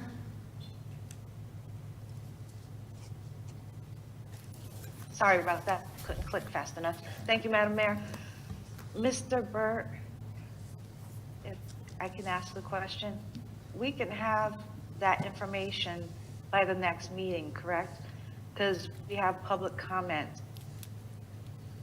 on the next first month, Tuesday in March, which is before the March 12th date, correct? Yeah, there would be public comment that night. Okay, so my other concern is having a public hearing. I shouldn't say concern. My reservation is that a lot of people don't come out to our public comment, or a lot do not come to the public hearing. So to have open, transparent government, everybody would be able to come out, and not all of them are able to come out at that time either, because buses may not be running in that time at that area.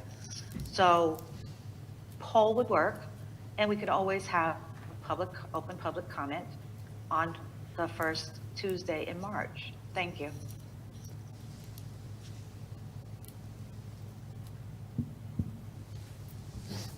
Counselor Rusk. So I still think having a hearing is important. Can we have the hearing without voting on it tonight, is my question. Because we can make that decision correct before every single election, before we make the decision on whether or not we have one location or two locations, correct? Yes, you can make that decision every time. Time is of the essence for this Absolutely. particular primary. I think, After that, you'll have plenty of time to have anything you want. I mean, you can have a public hearing now, but unfortunately, it'll be too late to institute a second location at that time. okay, thank you.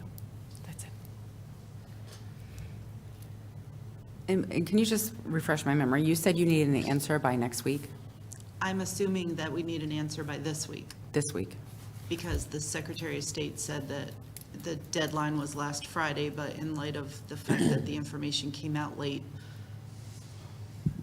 we could make special arrangements. So I assume that if I talk to her this week and say we want to have a second polling location, she would get whatever she needed to do to get the state to install it. And we would have to look at getting that line installed and, what the timeline on that would be. Right. Counselor Pacino. Thank you, Mayor. I believe that we're really only here to decide right now, one or two locations. Is that correct? Because we're not going to do a public hearing. We can do a public hearing for the future, and we can decide on that public hearing in the future. I think we should just table the public hearing talk right now for another time. Let's just make the decision that we have in front of us. Why are we talking about something, another bridge to cross, when we're not even near it? Let's cross this bridge. That's all I got. Thank you. I would agree. I just would like the polling people to see what they thought as well. So that's why it was in the motion. So are there any more comments? Counselor Bordelon. Thank you. I mean, for me, I think, the way that I view it for openness is having the ability to have that in there. We're making decisions as a council as a whole, and we're a whole Democratic council. We don't know who's going to be here in a couple of years. So I think, when we have an opportunity to make a decision now, why do we kick the can down the road? Just add it. I mean, it costs us no money to just have a hearing, and if no one shows, then move on. But you can also do it with the polling together. I think that's a great idea. And that way you're hitting every area. But what we don't want to do is not have a hearing and people say, well, you know what, you guys didn't even have a hearing and you missed the deadline the first time it came out and you guys didn't even do anything. We admit that we were late to the game here. It doesn't cost anything just to have an open public hearing. It's checks and balance. It's democracy. If no one shows up, oh well. But I like the polling on top of having a hearing. So just want to check a motion on the floor. Is there one that has a hearing and a polling on there, or we? Yes, I'm sorry. My apologies. Yeah. There is. Point of And I clarification. I don't think there is. I encourage counselors to consider that, because in 2 years, maybe next year, we ask for a hearing, and then in 2 years, there's other people up here, and then they say, nope, no hearing. Let's come out the gate strong and open, and it costs us nothing to have a public hearing. Am I correct, John? Just post it, right? That's it? You mean, like, let's say we were going to have one next Tuesday, we just put out there, hey, we'd like input on this? Certainly. Right. And if we just miss the buck, which happens, right? We We're human. We still something happen. We can have an informal and just say, you know what? We can't have a formal public hearing, but we can add it as a line item under public comment, so they can just speak to it. And I think it would be important to continue to have that. Let's hope that people do come out. We don't know what's going to happen. We're making a lot of, I feel that there's a lot of assumptions. I think the polling, I think we need to capture everyone at every level, everywhere. So I just encourage the counselors to, leave that in there. I like Jill Roth's motion with that in there. I think it's fair. I think it's balanced. I think it's transparent. And I like the polling part that Councilor Franco brought up. That's another way to capture data. So let's combine it like that and move this forward. Let's move on. We got a lot of agenda items tonight.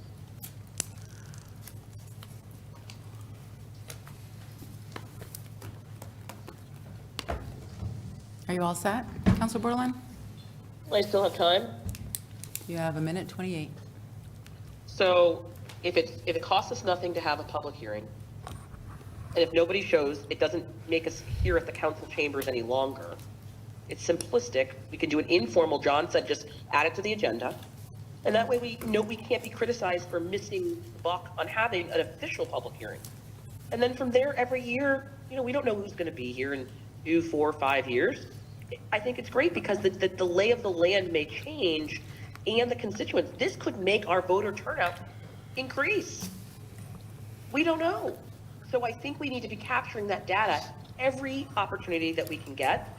And I think it's very important to show our constituents that they can come in and it's an open government and that we care about their opinion and there's a line item for them to discuss how they feel. Thank you. Thank you. Councilor Merritt. I suggest that we do move on. We do have an agenda, and this is something that's not vitally important at this point in time. It's something to be brought up in further discussion. But I think it's time to move on. Thank you. All right, I don't see any more hands, so let's take a vote on the amended motion, which is to do a town poll and an early voter polling by the registrar's office on the upcoming primary election to determine if an additional location is needed. We will have one location. All in favor, say aye. Aye. Aye.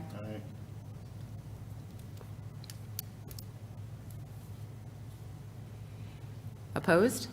Aye. Aye. Aye. Aye. Abstentions would be 0. So that fails 5 to 4 to 0. I'd like to amend my motion, please. Your amendment?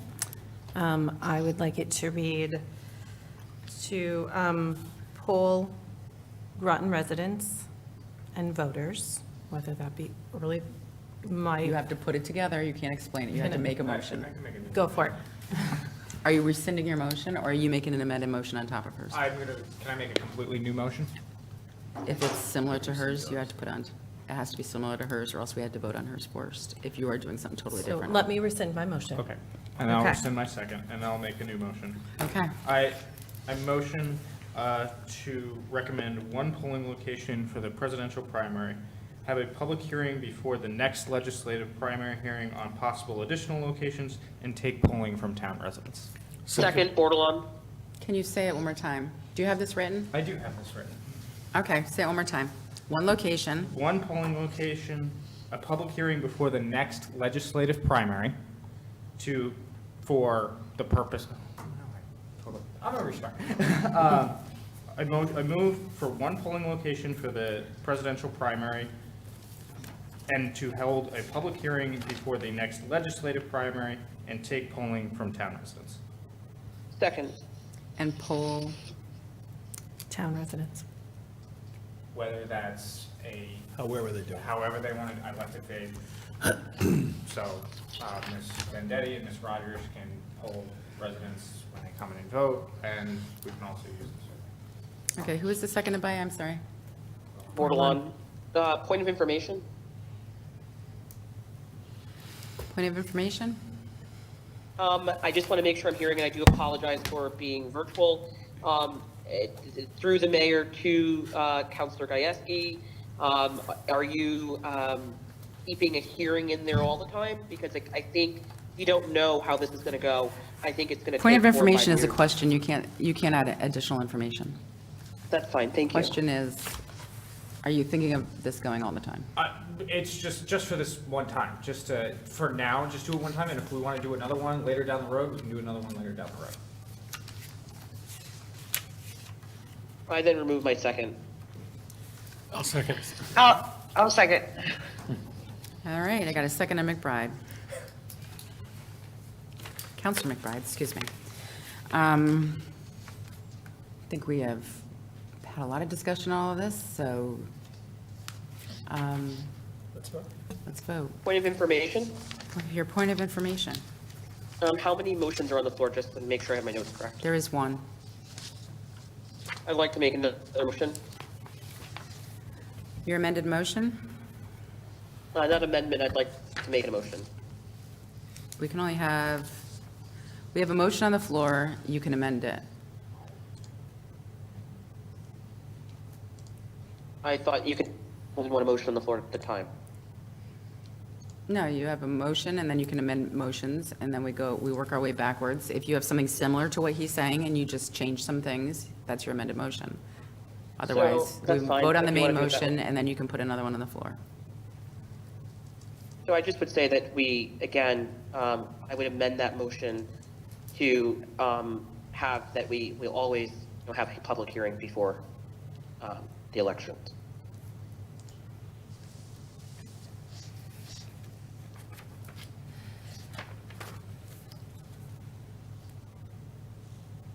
Before deciding locations?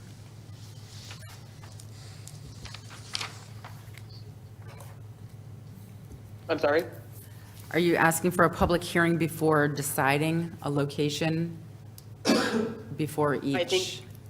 I think, like it states in the packet we received, that you should, from the state level, it seems that, especially with this being new, that we always, it's simple to have a public hearing before every election. All right. Before every election.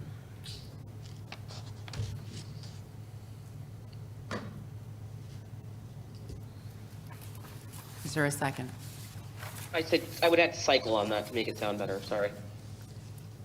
I'm not receiving a second on your motion. That's fine. All right, back to the motion on the floor. One location, public hearing before next legislative election, primary election, and poll town residents generically. All right, so let's take a vote on this.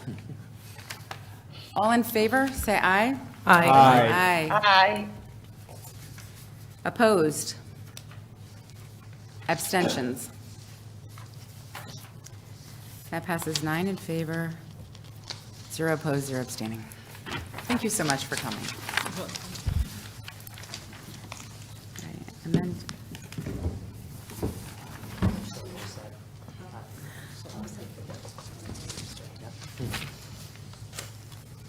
And I did email those files to you during this process. all right, up next is 2024-118 miscellaneous and ad hoc committee appointments. All right. So town councilors were asked which ad hoc committees they would like to serve on. The responses are noted in our packet. As per the rules for those committees, the council makes these appointments. Please make a note that Councilor Gajewski has requested to be the chair of the Performing Arts Commission. Councilor Bordelon and Councilor Merritt requested to be on the Citizen and Police Committee, and we will need to select one member for that committee. Is there anyone else interested in being appointed to any of the ad hoc committees listed in our packet, including the Long Island Sound Advisory Board? If so, please state your name and which committee.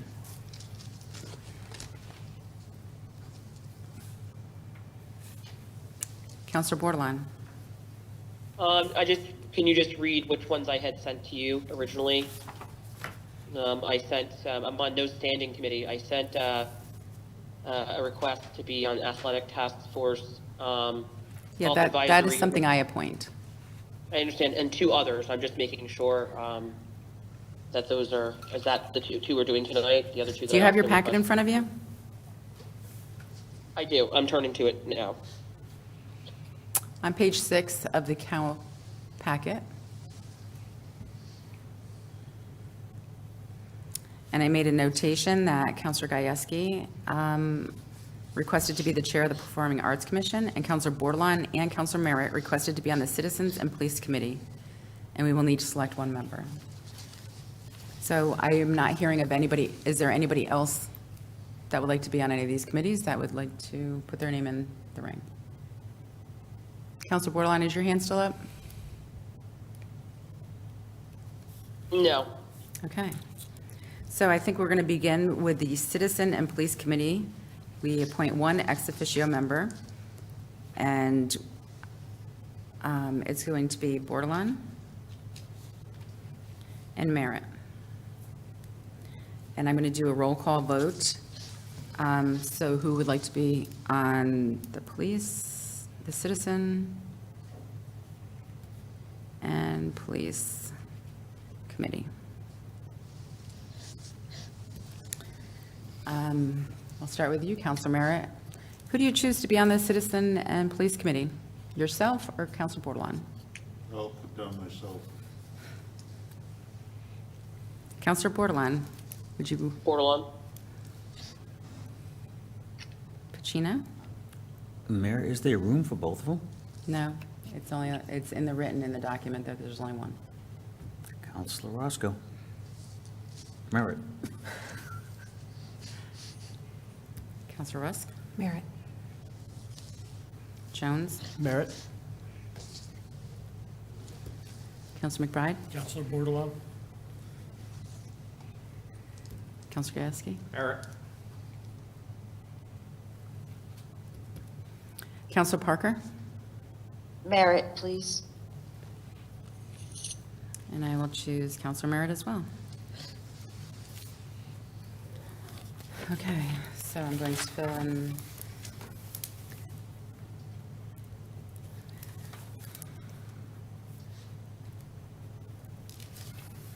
All right, I'm going to move this motion. The motion to recommend a resolution for the town council to appoint the following individuals. Citizens and Police Committee, ex officio member, Counselor Merritt. Children's First Groton, Counselor Dan Gajewski. Performing Arts Commission Chair, Counselor Gajewski. Southeastern Connecticut Regional Resource Recovery Authority, Counselor David McBride. Southeastern Connecticut Water Authority Representative Advisory Board, Counselor Portia Bordelon. Second, Jones?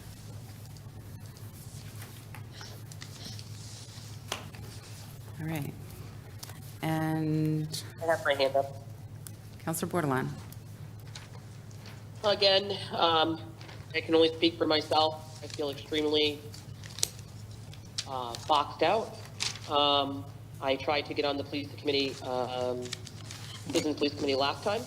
It went to a stalemate between me and another counselor. I can appreciate Roscoe Merritt being on there. I think he's a great counselor, and it's nothing personal. I know I was asked by the mayor to be on the performing arts. That's, you know, but I do think that these are very important, and, you know, I think we need to be distributing them fairly, equitably, and respecting our constituents in our town that all voted us up here. And so with that, I thank Councilor McBride for his vote tonight. Thank you.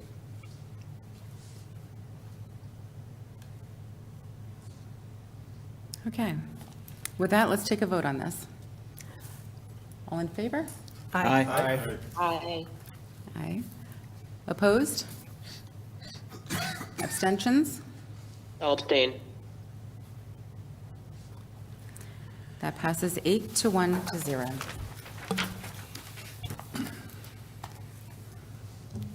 Motion to adjourn the special meeting. Second. That number 8 to 1 to 0, is that There's a correct, motion on or the floor. Point of information?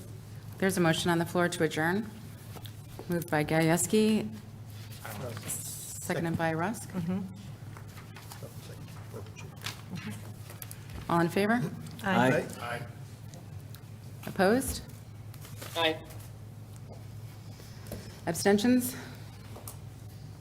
All right, that passes 8 to 1 to 0. We are in adjournment from the Cal. Madam Mayor? Yes? Madam Mayor, it's 8-0 to 1. Thank you, Counselor Parker. That's what I Oh, was I trying didn't to hear say. an abstention. Yeah. Yeah, she abstained. Yes. Yeah, and I was trying to 0 to 1. clear that, but I was overtaken. Thank you. I'm sorry, I misheard that. I apologize. 8 to 0 to 1, I apologize. Thank you for correcting me. It is now 8:16, we are adjourned from the Cow, and I think we should take a little break. All right, a little recess, about 10 minutes or so, and then we will return to begin our town council meeting. Recording stopped. Oh, my goodness.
It is 8:28, and we'll call the Groton Town Council regular meeting agenda for February 6, 2024 to order.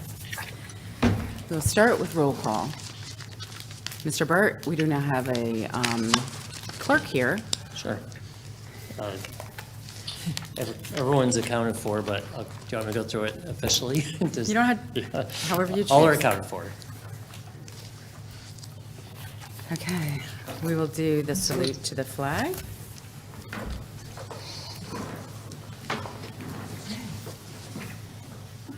I pledge allegiance to the flag of the United States of America, and to the republic for which it stands, one nation, indivisible, with justice for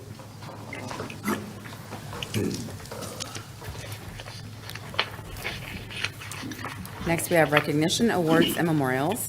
Counselor Parker, would you read the Black History Month proclamation, please? Yes. Whereas during Black History Month, we celebrate the many achievements and contributions made by African Americans to our economic, cultural, spiritual, and political development. And whereas Black History Month grew out of the establishment in 1915 of Negro History Week by Carter G. Woodson and the Association for the Study of African American Life and History. And whereas since the mid-1970s, U.S. presidents have issued proclamations supporting the Association for the Study of African American Life and History themes to celebrate African Americans' many achievements, culture, and history. In 2024, Black History Month will highlight the varied history and life of African American arts and artisans. And whereas the observance of Black History Month calls our attention to the continued need to battle racism and build a society that lives up to its democratic ideals, and whereas the town of Groton continues to work toward becoming an inclusive community in which all citizens are represented and recognized for their contributions to our community, the state, the country, and the world, now therefore be it resolved that the Groton Town Council does hereby proclaim February 2024 to be Black History Month and encourages all citizens to celebrate the varied history and life of African American arts and artisans. Dated Groton, Connecticut, this first day of February 2024, signed by Mayor Rachel Franco. Thank you. We don't have any public hearings. And on to receipt of citizens' petitions, comments, and concerns. And I have a little thing I'm supposed to read. This is the portion of the council agenda where the council welcomes comments from the public. Each presentation should be limited to 5 minutes or as directed by the mayor, and if possible, submit written comments. Presentations should be related to matters pertinent to Groton. Town councilors will only ask questions in order to clarify the speaker's presentation. All presentations shall be made from the lectern and should include the speaker's name and address for the record.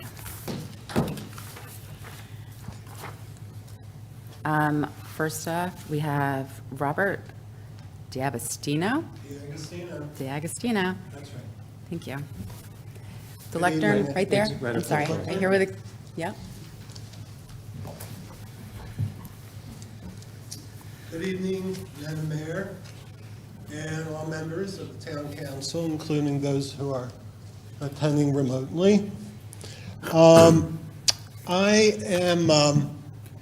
I'm a developer. I have an interest in the S.B. Butler School, elementary school. I am a Waterford resident, and I am the school librarian at Grasso Tech. I have been there for 27 years. I would like to convert the existing structure to my primary residence and a bed and breakfast inn. And also an upgraded, modern community park, which would include paved walkways for dog walkers and folks, and benches and a sports area. I do have a handout here. It's a little more in detail, but this evening I just wanted to make a statement to you, if I could. I attended the Town-Owned Property Evaluation Committee meeting last November, and I took serious note of resident feedback. My attorney, Bill Sweeney, of T. Coors Law Firm, New London, spoke remotely on my behalf. Recently, I distributed a printed proposal to the neighborhood surrounding the school property, and I had the opportunity to meet with many residents who shared support for my proposal.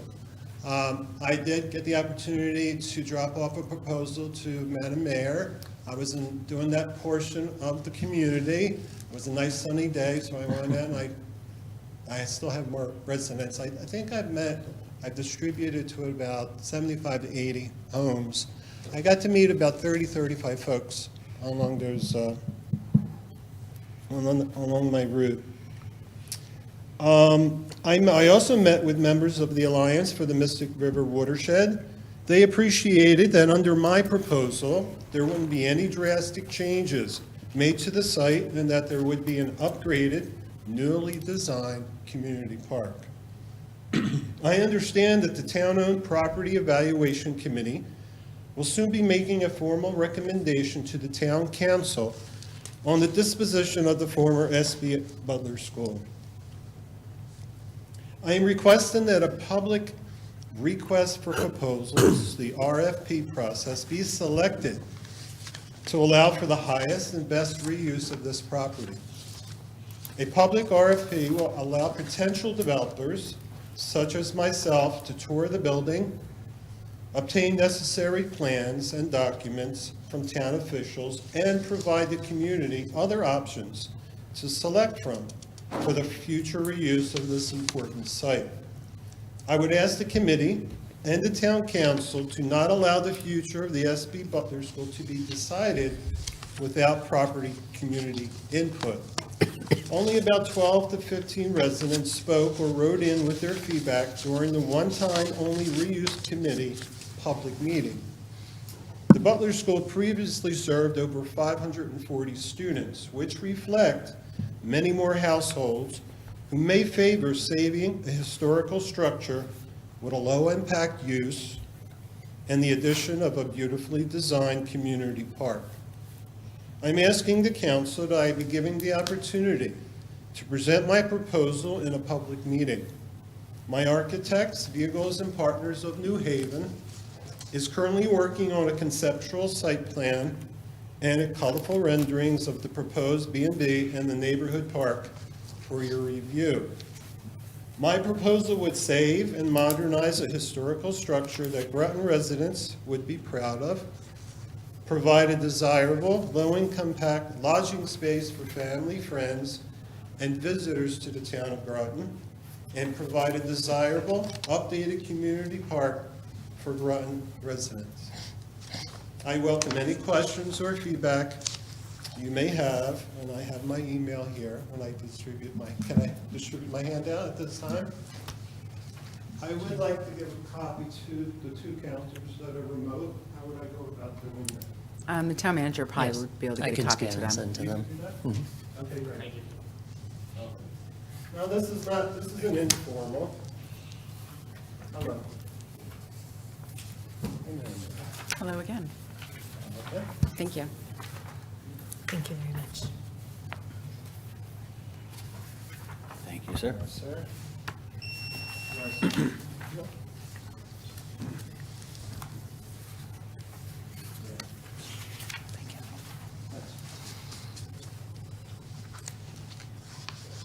Are there any questions at this time, or are we good? We don't do questions you right don't at this do time. questions, Right, Okay. okay. Well, thank you Right. for your attention. I appreciate it. Thank you. Next, we have Stephen McGuire.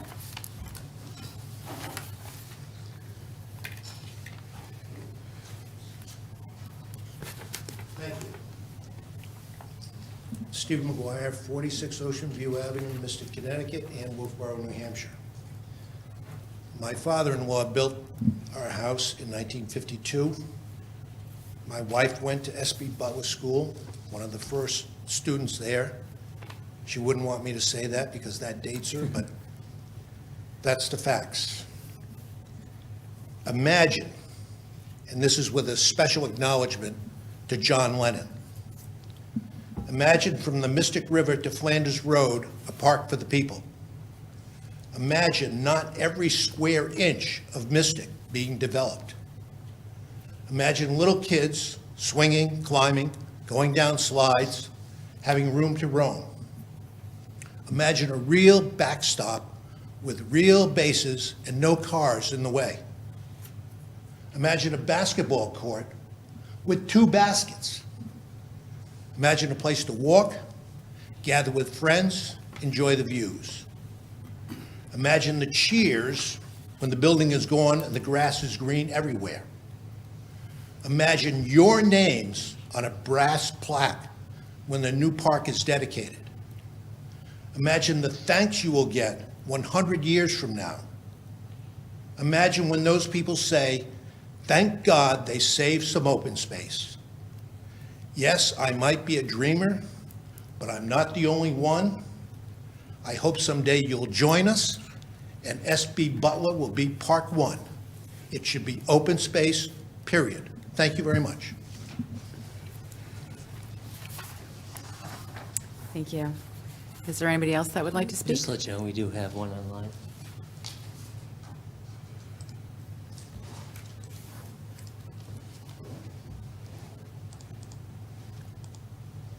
Ian Thomas, online? I'm promoting it. Okay, it's coming in. Should be set. Okay. Thank you. Can you hear me? Yes. Yes. Great, thank you. Ian Thomas, 24 Jefferson Drive.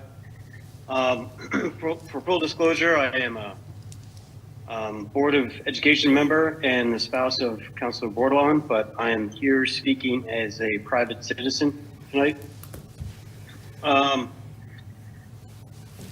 First and foremost, a few weeks ago, there was a discussion during communication of reports where there was some debate over the use of the term pass versus yield.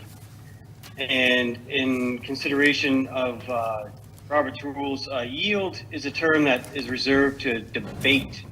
It's a matter of debate. It belongs to debate only.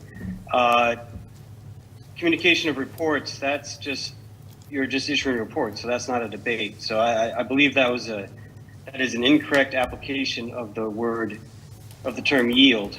And it is well within any counselor's right to pass their turn and ask to be called on again.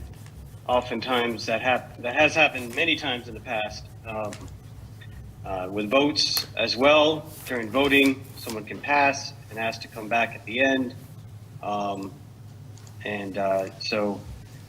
Same with communication of reports. And so I would urge the Rules and Procedures Committee to take a look at that and reconsider that decision. I also have become aware of, on the city, I'm also, where I live is in the city side of Groton. And so we became aware of some commissions that had people serving simultaneous terms on different commissions, and that may or may not have been remedied yet. I'm not sure what has come of that, but I would encourage this council and to take a look and make sure that our rules and procedures are appropriate and that everything's being followed as far as simultaneous terms and there's no overlapping. There is a thing called the doctrine of incompatible offices that is a legal doctrine talking about having overlapping jurisdictions. Say, like if you had Economic Development Commission and a Planning and Zoning Commission, and if a person was serving on both of those commissions at the same time, they are incompatible in the sense that economic development is trying to move development, and then planning and zoning is trying to regulate land use, and there could be some inherent conflicts happening there. So I would just encourage the council to take a look at that and take a look at the roster of agencies, boards, and commissions, and make sure that everyone is appropriately placed. And as far as early voting locations, I just want to speak in favor of, I did listen to the whole committee, the whole meeting prior to this, and I wanted to commend Councilor Rusk's initial motion before it was amended and then adjusted afterwards. That basically, if I remember correctly, it was to have a poll and then to have a hearing always. Basically, every time there's an election cycle coming up, every time there's going to be a vote to determine if there's going to be more early voting locations or not, that there would always be a public hearing associated with that decision. And I think that's a logical way to go forward. Unfortunately, that is not the choice that this council made. But I think it's logical and simple and elegant in a lot of ways. It's where people expect to go, have a public hearing. You could easily dovetail it into the schedule. And, you put it in as a line item such as you had in the agenda tonight. And,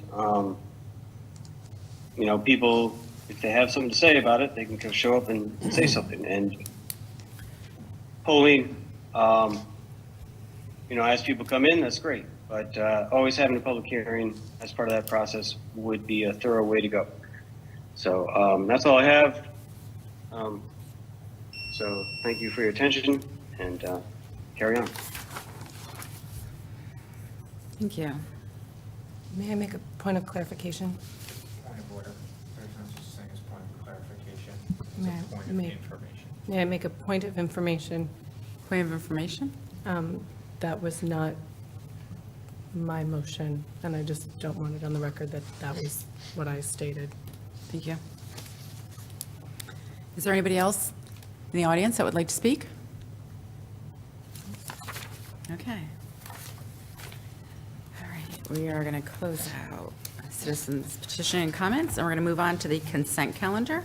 Counselor Gajewski, would you like to move the consent calendar? Yes. I move to approve the consent calendar of the January 2nd, 2024 minutes and the special trust fund contributions from January 2024. Second. Seconded by Rusk.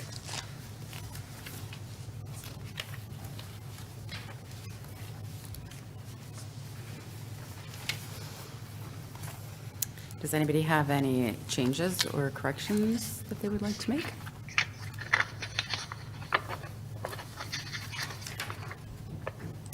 Just a Counselor McBride? Yeah, I have a question. I haven't gone through this in detail, but I see myself as voting yes. What page? I'm sorry, page 7. But then at the beginning, page 1, or I guess it's page 6 of your book, has me being absent. And I know I arrived late. I just don't know if it's contained in here or not. It's not a big deal. I guess I can just make that correction later if it's not material.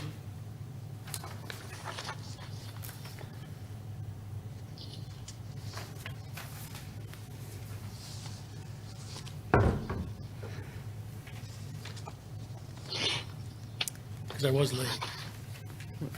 Did you vote on the meeting minutes? Do you recall?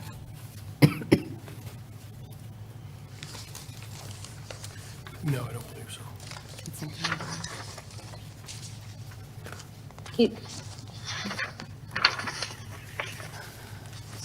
Mr. Burt, how would you suggest handling this? Because I think it was notated what time you showed up as well. I was just looking to make sure it wasn't notated.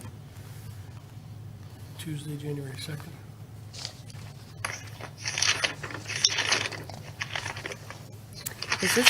Was this meeting you did not attend at all?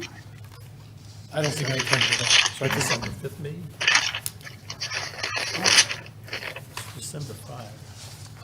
This was January 2nd. you're well, saying. page 6 has Tuesday, January 2nd meeting, right? What about So I don't think I was present, which is correct, but then I'm in the motions as yes. We passed. So I think I need to be removed. Because I had another meeting that night, so I wasn't. Can we remove Counselor McBride from the vote on this? Thanks. Thank you. Sure. Scratch. On both that and would be page 9 as well, correct? Yes.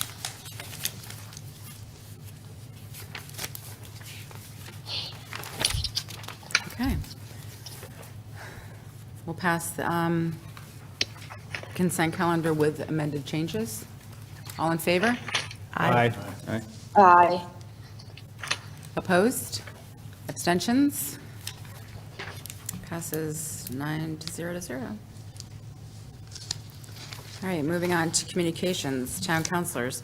Counselor Merritt, do you have any communications? No. Okay. Counselor Bordelon, do you have any communications? Yes, thank you. First, I just want to say it's great that we have a proclamation for Black History Month. It was interesting at the city meeting that I attended the other night. You know, one of the counselors there said it should be Black, you know, we should be celebrating culture all the time. I had the pleasure of attending the Chamber of Commerce with the Mystic Noack Library and the Seaport in collaboration with their third annual Black History Month celebration. It was nicely attended. It was just a great program, and I just want to thank them all for that. Kevin Booker was the person running the meeting, and at the celebration, I think it was done very nicely. Afterwards, there was more than words over at the Seaport, where students from Ledyard, New London, and Groton got to speak in an open session kind of forum of conversation. And then there was a gospel choir singing after. It was a really great time. I've attended some Board of Ed meetings. I've been watching that closely. I attended a city planning and zoning meeting. I attended a city regular meeting this past Monday. I'm trying to see what else I have in my notes here. This Friday, Fitch High School's music department is having a Black History Month with the choir department, and I believe the jazz band and maybe a couple other bands. That's something that's going on. I've had some communications about the clerk's position. People walking up to me in stores, everywhere, just concerned with the process. I've also had some communications regarding SB Butler, early voting, resiliency and sustainability. And I also had a constituent reach out to me about HVAC system, as to why we're not, going after the grants like Stonington did to replace our HVACs in our two new elementary schools that have been failing for the last, 10 years. I think that's all that I have. Thank you. Okay, thank you. Counselor Pacino? Thank you, Madam Mayor. I don't have anything to pass today. Okay, Counselor Rusk? Thank you. On January 24th, I attended the School Meals for All press conference in Hartford. Again, there is a bill that has been that will be introduced into Hartford, asking to allocate $16 million to the Department of Education for school meals to be the same as last year. So last year it was free meals, free breakfast for all students, free lunch for all students who are free and reduced. I would ask that people please support this and then continue to push for free meals for all students. There's a huge difference between students who receive reduced lunch, and I've talked a lot about the Alice report. The Alice number for a family of 4, basically people who are working but barely getting by, is $110,000 for a family of 4. When you look at reduced meals, it is $55,000 for a family of 4. That is a huge gap of people who are still in need of free lunches. No child should have to worry about whether or not they have food for breakfast and lunch. And when they're at school, we give them Chromebooks, we should give them food, and it should come down from the state. So that's my soapbox. On January 30th, I attended the Public Safety Committee meeting with Counselor Merritt and Counselor Pacino. On February 3rd, I also attended the Greater Mystic Chamber of Commerce and the Mystic No Ink Library Black History Month celebration. That was also with Counselor Bordelon, Counselor Pacino, Counselor Jones, and I think that's it. Counselor Parker, me? sorry. I'm sorry. I'm sorry. I was going down the row. And I wanted to say thank you to all of our speakers, especially Counselor Borderland, Counselor Parker for speaking. Thank you so much for representing the town. I did have a number of residents reach out to me regarding school properties and how important it is that we move forward with this, make a decision and get these properties back on the tax roll.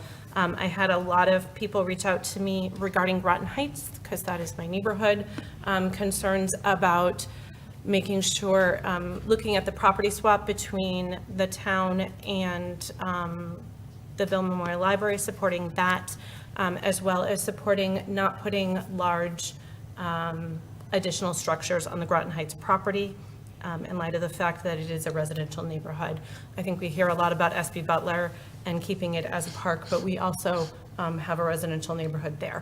And I'm out of time, so thank you. Thank you. I just have a clarifying question, if I may. Clarifying question?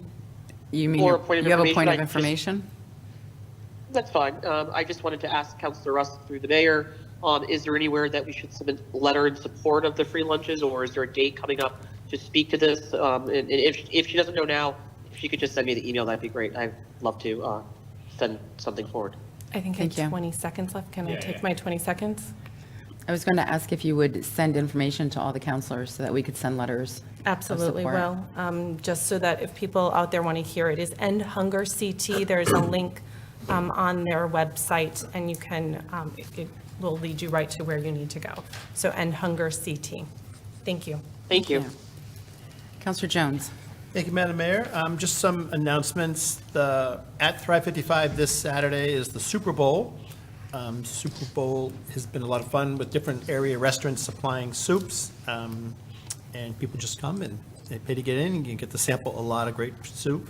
Later this month, on Saturday, February 24th, is the Black History Month celebration at Thrive 55. Super Bowl is 5 to 7 p.m. The Black History Month celebration is Saturday, February 24th, from 12 to 2 p.m. And then the rescheduled Luminaria Walk, which was a huge success last year at Copp Family Park, will this year be held on Saturday, March 23rd, from 7 to 9. There'll be a walk throughout the park. I'll be playing with the ukulele and guitar band that we put together the last time, and Play in the Woods this time will be up in the parking lot. So I hope you come out and hear us, and we had a lot of fun, and it's just a fun thing to do. It's a great evening for everybody, so thank you. Thank you. Counselor McBride. Thank you.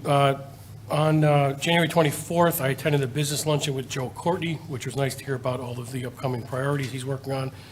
January 25th, I attended the football banquet, where they celebrated the tremendous year that they've had, winning the ECC tournament, recognized the various individual and group athletes, New London Day people, all area, New Haven Register, and some all state. So that was a fantastic evening.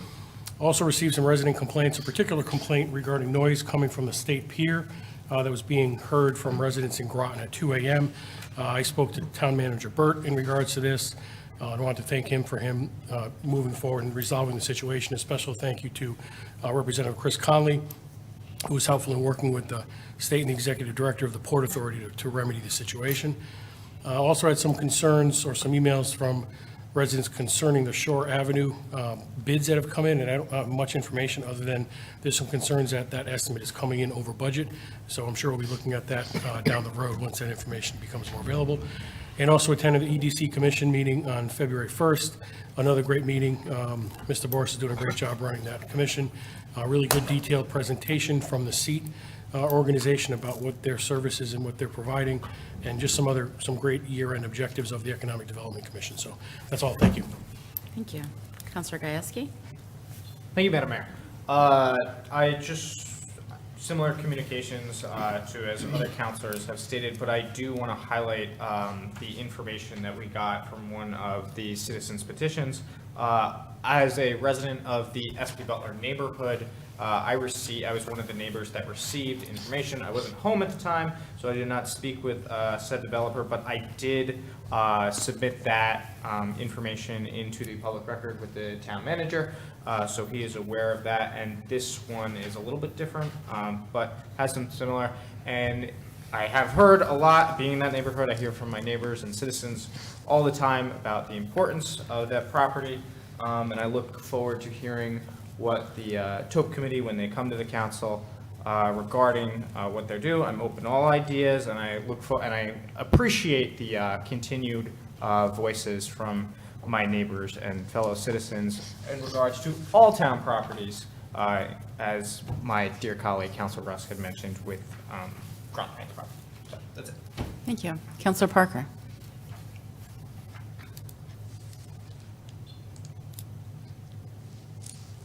Thank you, Madam Mayor.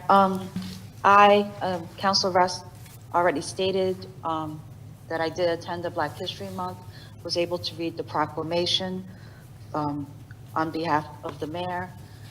I want to thank Kevin Booker, Union Baptist Church, the Mystic Chamber of Commerce, Breeze Line, Connecticut Sun, Chelsea Groton Bank, Riverview Realty, and the 80th Day, as well as Christine Bradley. And thank you to all the speakers.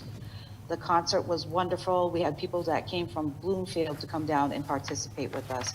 So, and I know they're hoping to make this even bigger and better. So if you guys have an opportunity to go out, come out again next year. Thank you. Thank you. My comments are, Thrive 55 has a wonderful list of upcoming events and meals, including the Gong Show, a 55-plus talent show and dinner on Friday, February 23rd. Check out their social media and their website page for so many events and meals. Mr. Hanover, Mr. Burt, and myself received an email from a resident on Riverview Avenue in Nowink. The resident stated they greatly appreciated the town's attention to the reoccurring Riverview Avenue flooding issue. Joe from Public Works told them that the pipe under the road had broken in 2 places. A new pipe and drain were installed. Another resident happy with Groton's Public Works Department. This past weekend, a developer interested in SB Butler stopped at my house and handed me an envelope, which I passed on to Mr. Burt.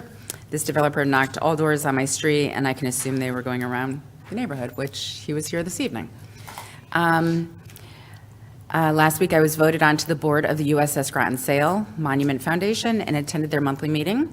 The board is made up of many great community volunteers.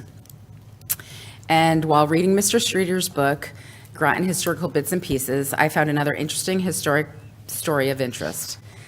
Did you know Groton's first town clerk and land records building was built in 1895 by Nelson Morgan at his own expense after he was elected the town clerk. It was located at Morgan's Point on the corner of North Road and Route 1, where present-day Johnson's Hardware Store is located. The two-room building was in operation for 13 years until the new Groton Town Hall was opened. The building was then moved to Center Groton to use as a residence and subsequently was destroyed by a fire. So interesting, who knew? And this was the book that Mr. Streeter had, I guess, given me to be able to get some town tidbits. So that's it for my report. Thank you. Moving on to the clerk of the council report. Anything, Mr. Burt? Nothing for those two, or RTM. All right, so we're all set with item 1 and 2, and then we have the town manager's report.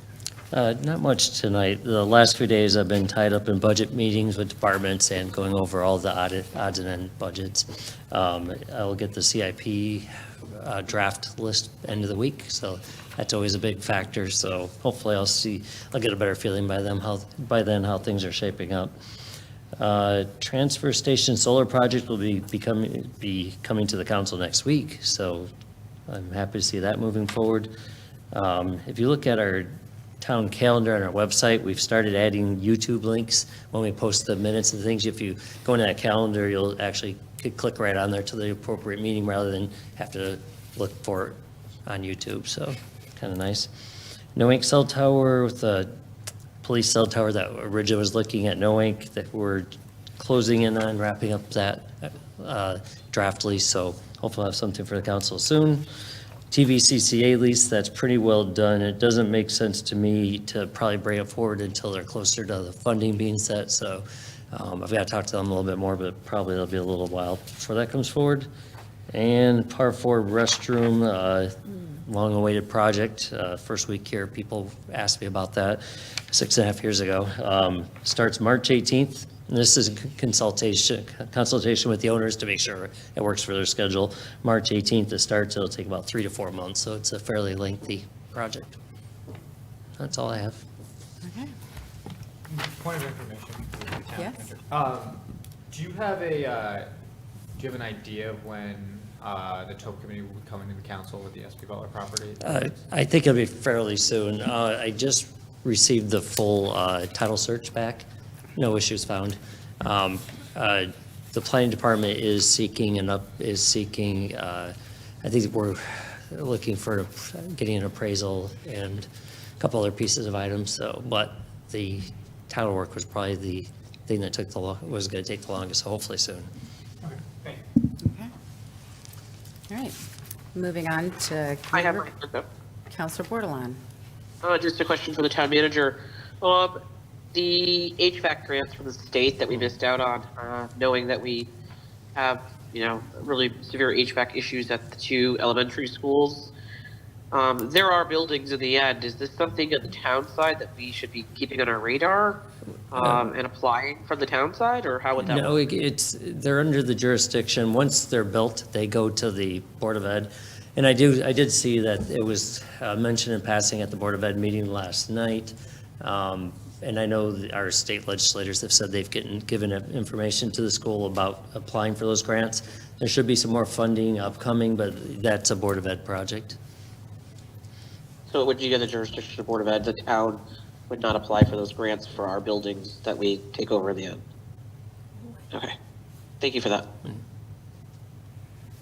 Okay, moving on to Committee of the Whole, Mayor Franco. So I had something prepared tonight. Sorry, it's going to be a little lengthy. And my chair of the council comments. All right, so the council interviewed 3 candidates for the town clerk position on January 30th.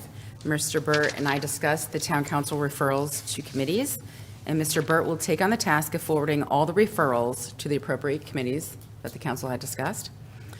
Mr. Bruce Buckley from the Lighthouse Foundation, in case you're unaware, the Lighthouse is located in Groton, has been in contact with both myself and Mr. Burt while searching for a bridge loan to help access their awarded reimbursable State of Connecticut grant to conduct needed repairs to the lighthouse. On Monday, Mr. Buckley reached out stating that they had worked out a grant payment solution with the help of the state's Historic Preservation Office and will not require an outside bridge loan. And this is great news for the foundation and the much-beloved lighthouse. The town council received a letter from the Bill Memorial Library supporting the sale and development of Groton Heights while also expressing their desire for an even exchange of real estate between the library and the town. For new councilors, these parcels of land have been discussed on numerous occasions at previous councils. I received an invitation to attend and speak at the Subvets Groton Base 60th anniversary on May 30th, as well as submit a congratulatory letter, which will be included in their program book. I received an email from Senator Murphy's office requesting a meeting to discuss issues of importance to Groton. I will seek out counselors who would like to join the meeting with me. Earlier today, I met with our 3 state legislators, along with the town manager Burt, to discuss how we can make our town council legislative state submissions more competitive. While our council learned so much at our last meeting with our legislators, next year, we should begin the council conversation much earlier and allow the town more time to compile the much-needed data to submit to our legislators. More information to come on this matter. I sent out requests for counselors to represent the council at 3 different events or meetings, and the following have been selected. We all know Councilor Parker represented our council in Groton while she read the Groton's proclamation for Mystics Black History Month event. Legislative briefing with Electric Boat Counselor Rusk, and then a 3-on-3 City of Groton Highway Budget Review meeting, Counselor Bordelon, Counselor Merritt, and Counselor Jones will be on that, in that meeting, on the 3-on-3. I am also appointing the following: Athletic Fields Task Force, Counselor Bordelon and myself; the Golf Advisory Board, Counselor Bordelon; Trails Coordinating Task Force, Counselor Jones. Now, as I've stated in a previous meeting, I would like to make a statement regarding the matter of how rules are applied during our meeting. For quite some time, I have heard complaints from counselors and residents about council behavior in our meetings. I have heard numerous counselors state that they feel they are working in a hostile environment, and at the town council, there is no place for bullying, which includes before and after our meetings and while on breaks. To address this, I must say, our meetings can be challenging. There are dilatory motions or tactics that obstruct or thwart the will of the council, as well as obstruct the business at hand. There are also decorum issues which violate Robert's Rules of Order and are inappropriate. The purpose of Robert's Rules of Order, and I quote, is to help groups of people hold meetings that take up business one item at a time, promote courtesy, justice, and impartiality, and ensure the rule of the majority while protecting the rights of the minority and absent members. My role as mayor is to run an efficient and fair meeting. I will run our meetings with the following objectives. When motions are being abused and used repeatedly and inappropriately, I will not recognize the motion, such as the overuse of point of information. On this matter, my advice is for you to gather your questions and present them when it is your turn. Legitimate points of information are simple questions that mainly require a yes or no answer or a simple response. A point of information is not to be used to express opinion, express information, or to extend speaking time. When a council refuses to abide by the rules, I will take a 10-minute recess. This includes when a council repeatedly continues to speak when they do not have the floor, which disrupts the business at hand, as well as violations of decorum that rise to a level where a recess may be needed. This will hopefully diffuse the situation and give all councilors a moment. This may have the unfortunate consequences of our meeting going later into the evening, though it is a tool that can be used. As a note, I was recently told that at the state of Connecticut, if a representative is repeatedly told they are violating a rule, such as one repeatedly speaks when they do not have the floor, they are escorted out of the building by the sergeant of arms and are not permitted back in the building that day. I am the chair of our meetings. I am attempting to run an orderly, fair, and efficient meeting. If a counselor finds that they do not agree with my ruling, they may use Robert's Rules of Order to challenge my decision, and the full council body will decide. As you know, the council runs as a body. Each member, as well as the body, has rights, and decisions are made by the majority vote. As a body of 9, we will not always agree, though we can be respectful and conduct our meetings with integrity. We have less than 2 years to accomplish great things for Groton. Let's not waste our time bickering, breaking rules, gamesmanship, grandstanding, nor obstructing business. Our goals show that there is much we would like to accomplish for our town. Our town deserves a well-functioning council. Let's get to work and get it done. Thank you.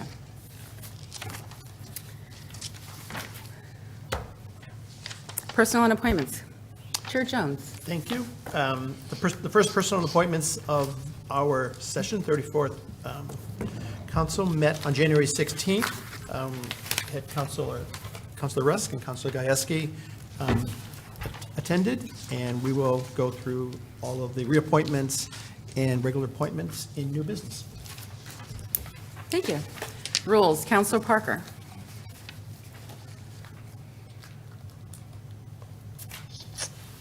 Good evening. Thank you, Madam Mayor. We did have a meeting, myself, Councilor Jones, and Councilor Pacino on January 8th, and that information will be coming before the council at the end of this meeting. Thank you. Thank you. Public Safety, Chair Rusk. Thank you, Madam Mayor. We did have a meeting on January 30th with Councilor Merritt and Councilor Pacino. We discussed 4 different items. I'm going to go over them very quickly. We talked about road signage visibility. After our initial meeting, I did contact Councilor Gajewski to get some clarification. His concern was regarding crosswalks in Mystic and not being able to see pedestrians. The summaries was the takeaways with that, the Town of Groton staff has been meeting with a component at UConn. They are going to provide a report with an analysis on traffic and parking and outline recommendations, so we're waiting for that to come back. The town will be looking at public education, rapid flashing intense beacons, raised sidewalks and lighting as possible options. And the committee members were asked to note specific areas that they believe that might be addressed. So if there are areas out there that either counselors see as a concern for crosswalks, or if members of the public, if they could please contact me and let me know that they have concerns about certain crosswalks in the town. Next, we talked about Councilor Bordelon's referral for climate change emergency signage. The takeaways with that was that Director Hanover will be requesting the DOT to evaluate the replacement of signs on South Road and flip-down signs in that area. There will be, the town is looking at an automatic pump on South Road that is not functioning properly currently. Manager Granato, am I saying that correctly? Megan Granato. Megan Granato, will share the results of the state's study and signs for depth floodwaters to be considered in downtown Mystic, South Road, Bluff Point, and the state will be contacted regarding concerns about drainage on Pequannock Road near Sneakers. Additionally, the town will look at increased social media during flooding and education regarding the dangers of driving in flooding areas. We talked about ATV vehicle confiscation ordinance. This was a referral made by former councilor Ed Jacome.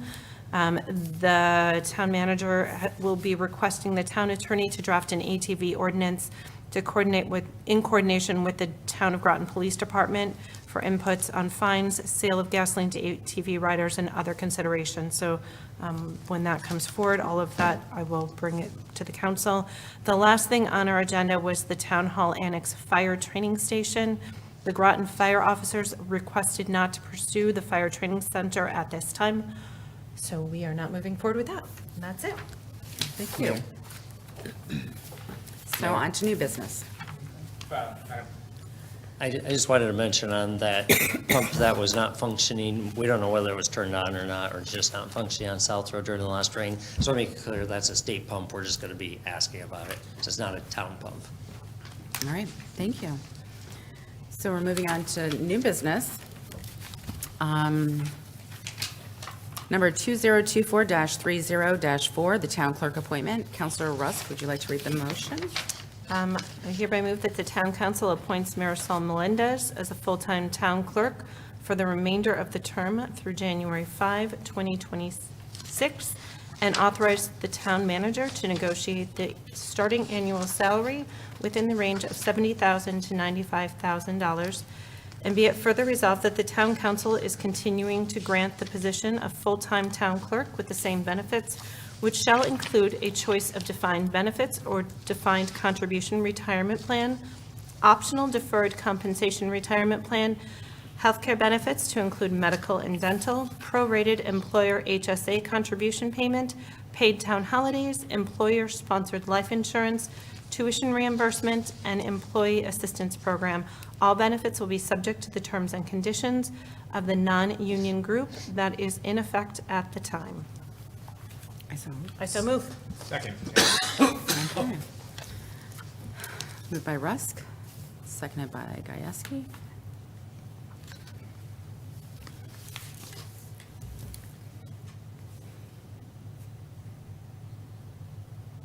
All right, Councilor McBride. Is this where we can talk about the salary Yes. discussion that we had earlier? Yeah. I just think, as I mentioned earlier in the evening in the cow, I think this should be determined by the council, so I'm not sure if we should talk about it now, but maybe, I think a starting point would be, what was the current salary that the prior clerk was making approximately? Do we know? A little over 70, I believe. I'd have to double check. So I just think, based upon the interviews that we had, based upon in my opinion, this individual who clearly has great potential, should probably be starting around that same salary and not anything higher, because she's got to get the certification and so forth that the prior clerk had. So just my beginning thoughts on the salary level, that I don't think it would be prudent to go to the higher level. I thought the higher level, in my opinion, was there in the situation that we had somebody apply who was coming from somebody who had experience for 20 years and was making that kind of level. That's why I was okay with the higher salary. But I think it should be at the starting pay of where the prior position was based upon the experience. So just my general thoughts. As long as that aligns with, well, I guess, no more, that's enough comments. Thank you. Do you have a response, Mr. Burt? And, I don't know if you want to lock it in yet or allow for some dialogue. Usually there's some dialogue in these things. One thing, though, that when I came in, the council empowered the mayor to do the negotiating with me. Because I think you probably want the HR director's input, especially, on looking at this. So that's another option, is maybe to empower the mayor to make the final decision.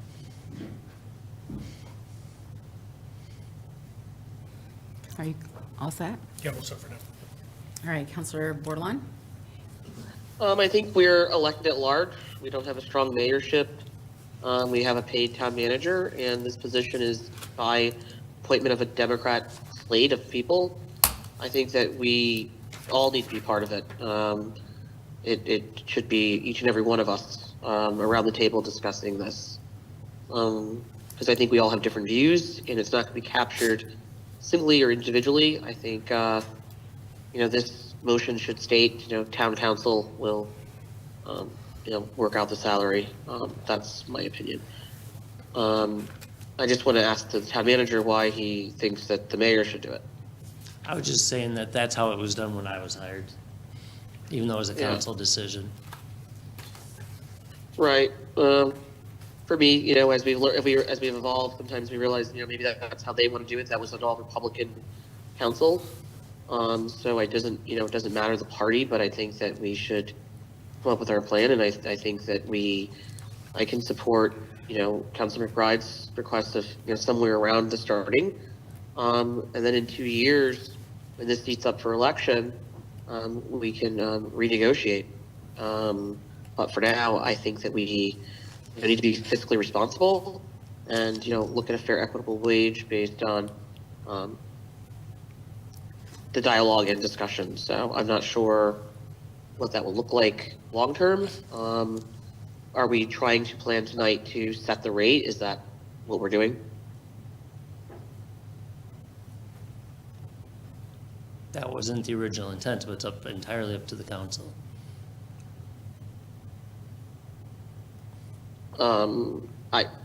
I feel that we have not had, if we're going to do it tonight, that's fine, or whatever, but we definitely have not had the discussion on salary at all, other than when we set the salary. We haven't really, and I think that I think it's appropriate because we're going into the budget year as well. And then again, in 2 years, the seat will be obviously relooked at, so it would be a chance for an increase. Thank you. Counselor Jones? Thank you, Madam Mayor. Mr. Burt, what would be the normal process you would do? Because it says here in our motion, authorize the town manager to negotiate the starting salary. So what would you do next? Well, usually we'd have the HR director, kind of look at what the current salary is, kind of what the change in duties are, if you're looking at somebody internal, obviously, make a recommendation. Then it depends on the level of the position. Like, let's say it's a department head, she would make a recommendation to me, and then I would authorize it. It'd be pretty rare, though. I wouldn't go with the HR recommendation. I think, can't remember if it's this. We are doing the classification and compensation later in the session. So I think it's very fortunate at this moment that our HR director has just completed a review of all department salaries, is pretty up to date on where things are in the entire region. I mean, it just sort of happens to be coincidence that this happened, but I think that's great data to bring. I think she should be involved in the discussion because she's fresh with all of this data, and I'm very comfortable with you in partnership with our HR director negotiating, you know what you need, you know how to balance it within the town department and make everybody, make everything fair and make it work. So I'm comfortable the way it's written here. That's my position.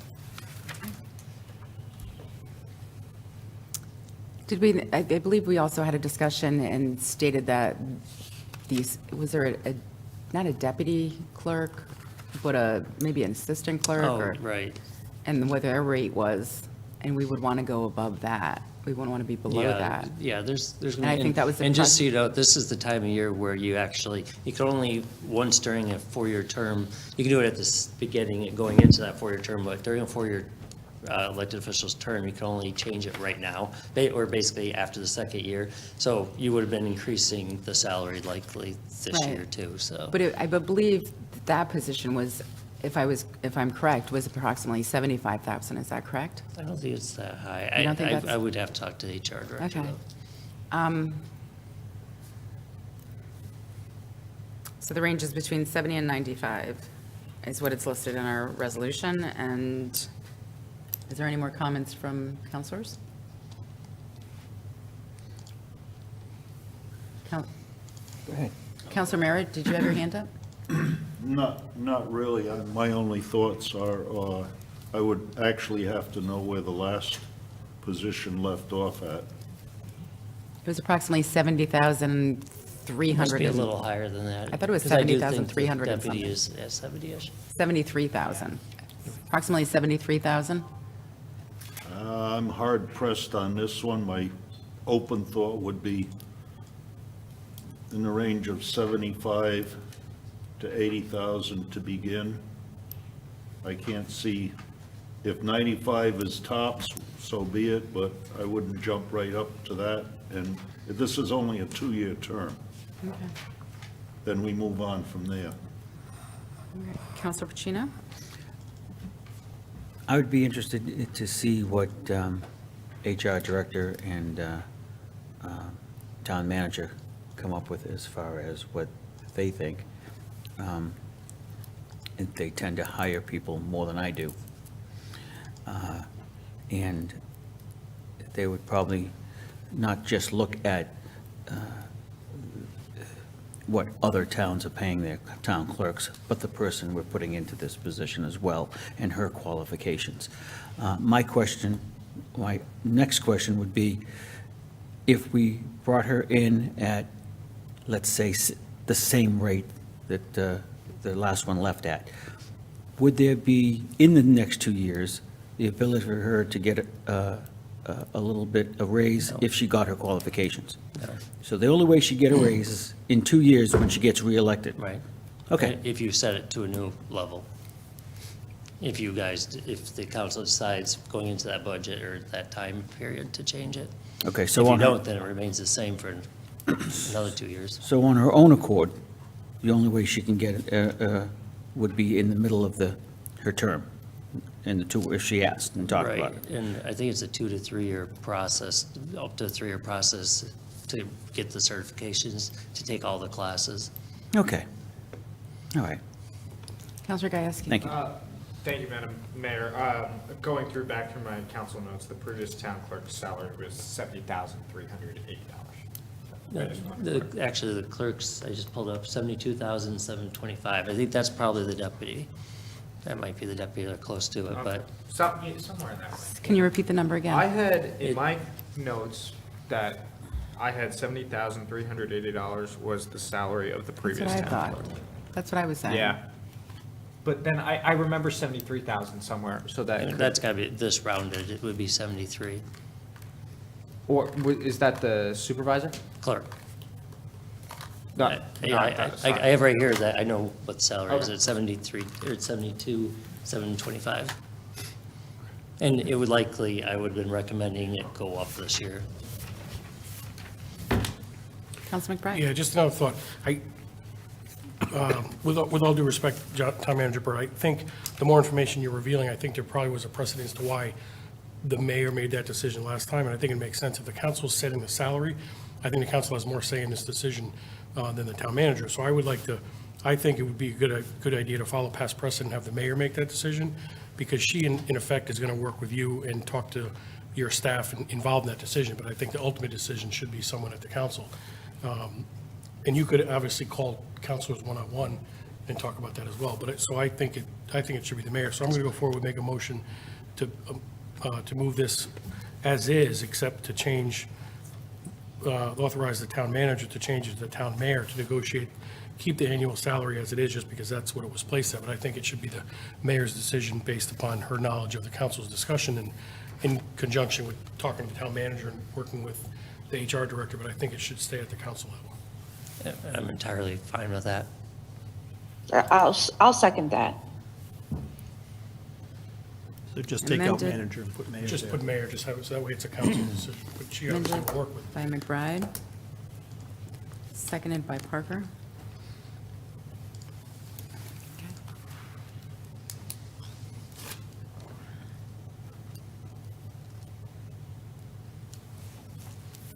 All right, I don't see any further comments, so let's take a vote on the amended motion by Councilor McBride, seconded by Parker, with the motion written with the one change as to authorize the town mayor to negotiate. All in favor? Aye. Aye. Aye. Opposed? Aye. Abstentions? 8 to 1 to 0, and that is opposed by Bordelon. Okay, moving on to our next item. Madam. Oh, we have to pass it Yeah. as a whole now. Oh, my gosh. All right, so we're going to take a second vote on this one. The motion passing with the amended motion in full. All in favor? Aye. Aye. Opposed? Aye. Abstentions? 8 to 1 to 0. Bordelon opposing. All right. On to various appointments, reappointments from November, December, and January. Number 2023-1023-1. Counselor Jones. Thank you, Madam Mayor.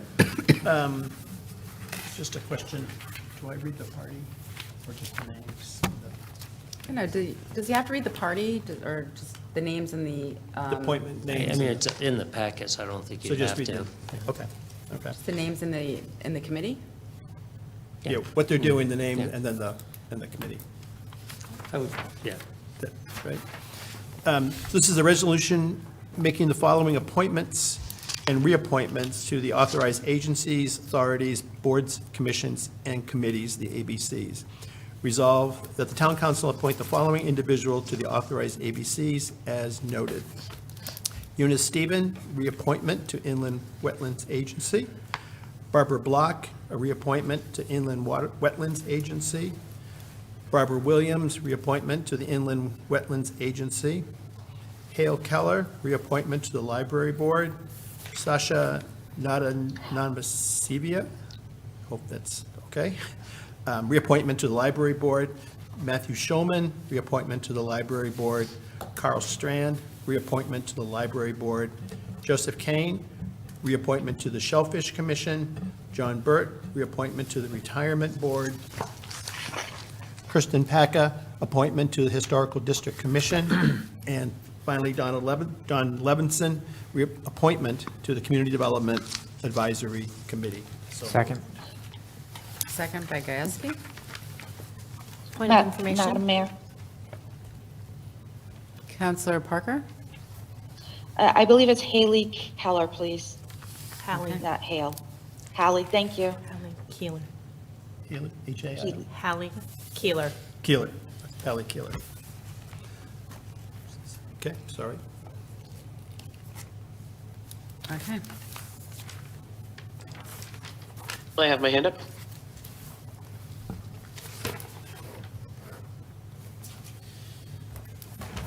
All right, Counselor Bordelon. Is there any other names that people that were seeking any boards and commission that were not appointed?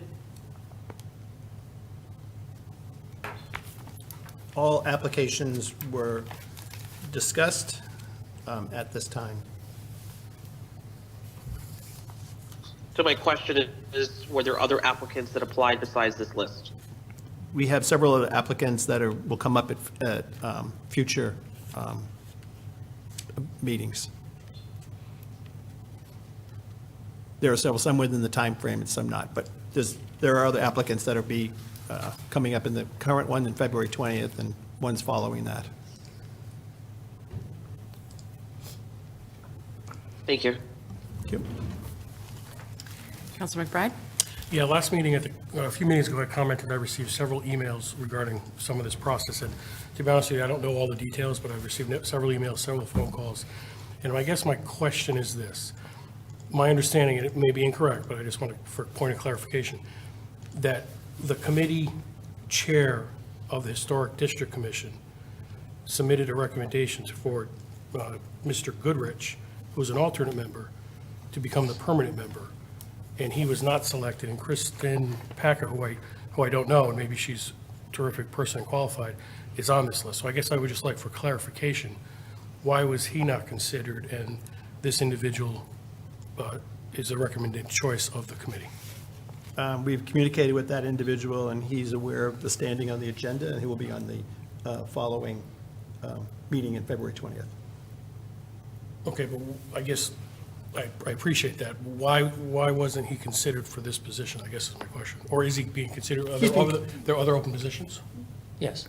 There are other open positions? Okay. So there's a potential that he may be looked at, a future decision, but was it not submitted on time, or was it just, what was the reason? My first meeting and just catching up and trying to figure out how to do it. Okay, And so we're just moving all the pieces, and everybody's accounted for at the current time, and everybody's up to date, and everybody will have their. And how many, and just so I know, how many people are on this commission? 5. 5, and Yeah. are there, so there's one permanent vacancy currently? Okay. Okay, thank you for that information. I didn't understand everything that transpired, but I appreciate the detail. May I make a point of clarification? I believe there's two Two. current Two. vacancies. Openings. One There- after this. After we pass this, there'll be one. Okay.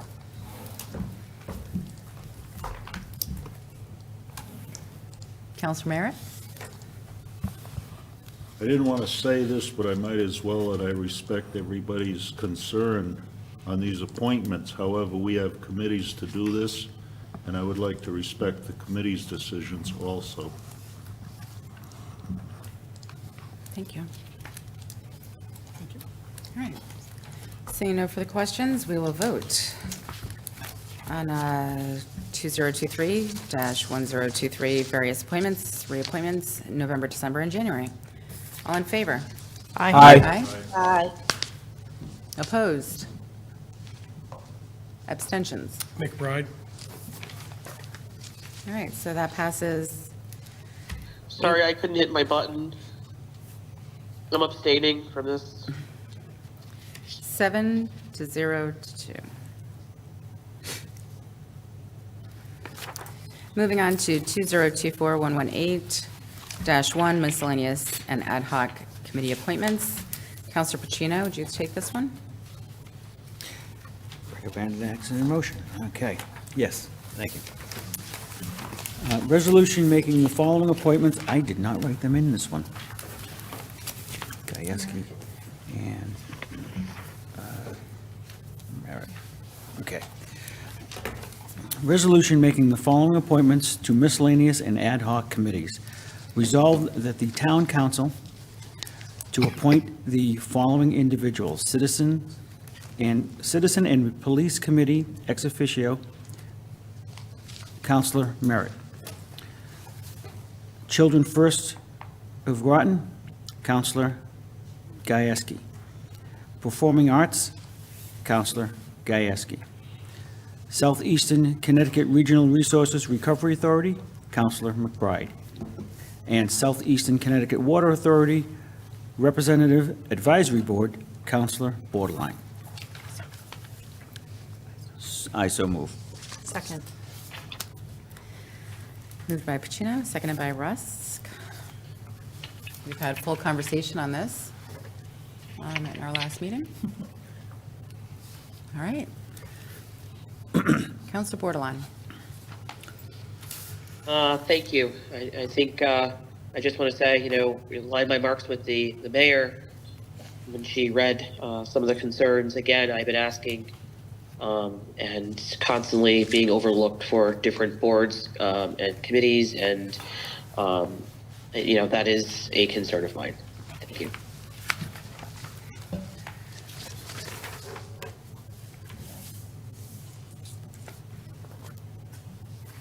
Okay, seeing no other comments, we will vote on this.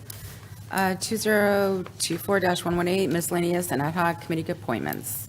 All in favor? Aye. Aye. Opposed? Abstentions? I'll abstain from this. That passes 8-0 to 1. Up next is 2024-65-1, Thrive 55 State of Connecticut ARPA Grant. Counselor Bordelon, would you like to read this one?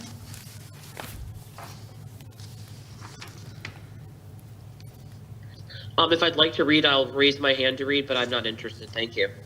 Thank you. Counselor Merritt, would you like to read that one? Resolution accepting $88,041 from the state of Connecticut ARPA funds for senior centers for facility improvements to Thrive 55 plus.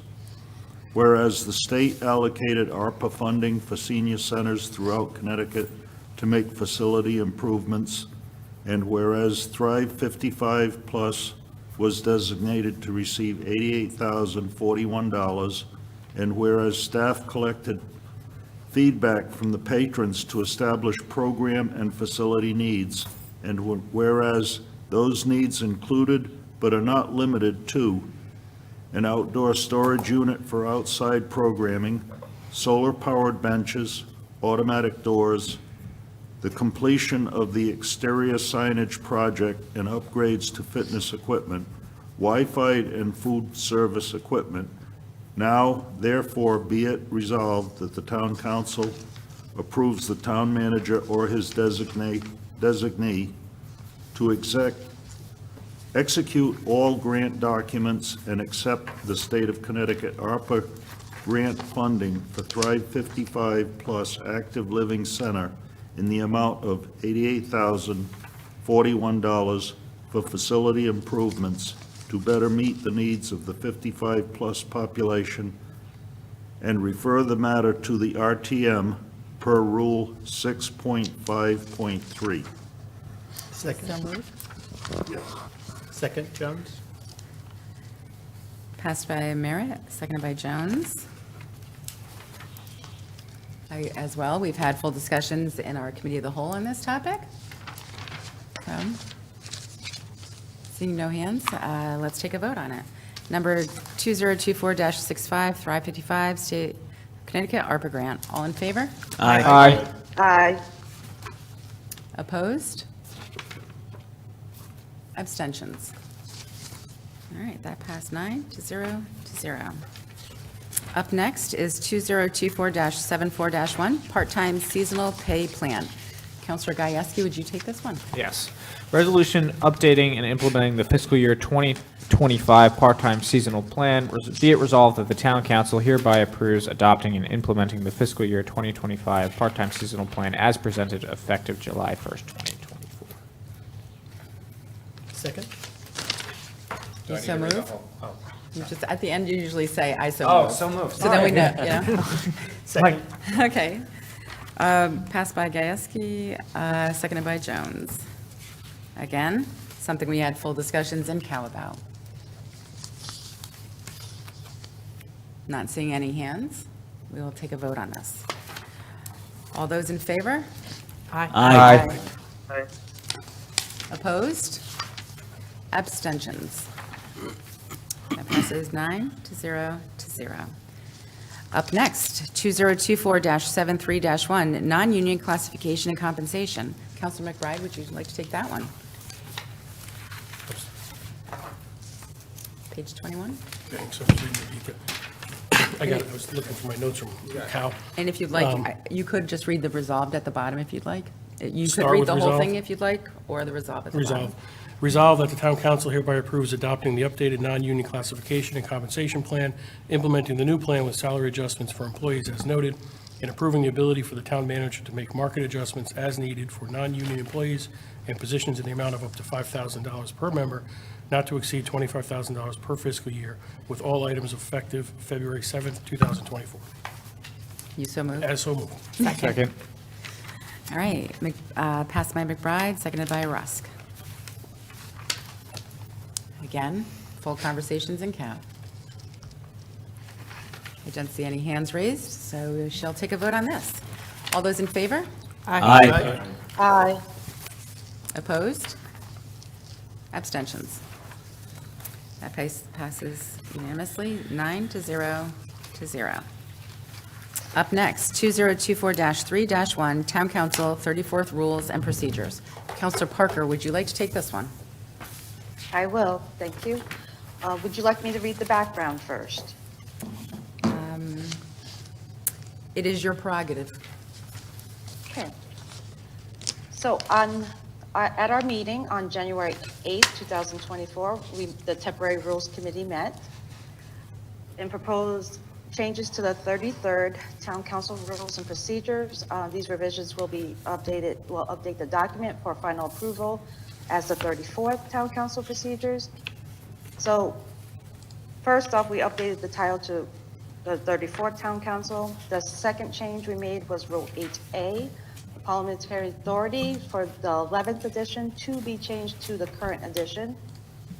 We made additional change to Rule 8D, debate decorum and debate limits of debate, and adding the language, during any council or committee session, no counselor shall send to or receive from any person any communication pertaining to an agenda item or item under discussion by way of electronic communication, including instant messaging via any platform, email, or text. Rule number 8E, number 3, yielding the floor, adding the language, if a counselor yields the floor before speaking their full allotted time, they are presumed to have waived their right to their remaining time. And last but not least, Rule 9D, committees and referrals, remove all counselors shall be ex officio members of the committees to which they are not assigned but do not have the right to make motions or vote. And there was an additional error. Rule 10 was added on, but that was voted upon on May 23rd, 2024 in the special meeting. So the resolution reads as resolution adopting rules for the 34th Town Council, whereas at the Town Council meeting on December 5th, 2023, the 34th Town Council adopted the 33rd Town Council rules and procedures as their temporary rules to conduct meetings. And whereas at that same time, Mayor Rachel Franco appointed councilors Bruce Jones, Juliet Parker, and Adam Pacino to the temporary Town Council Rules and Procedures Committee. And whereas the temporary Town Council Rules and Procedures Committee met on January 8th and made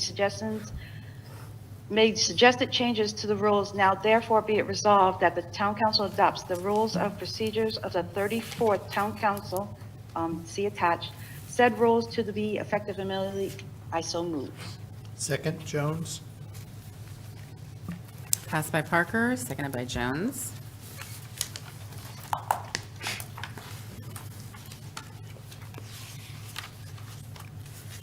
Counselor McBride.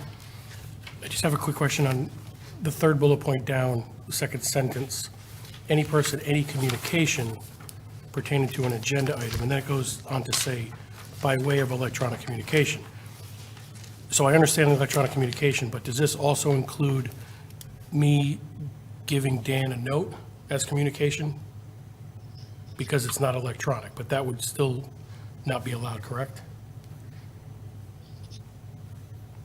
Does anyone know? No, it's just electronic.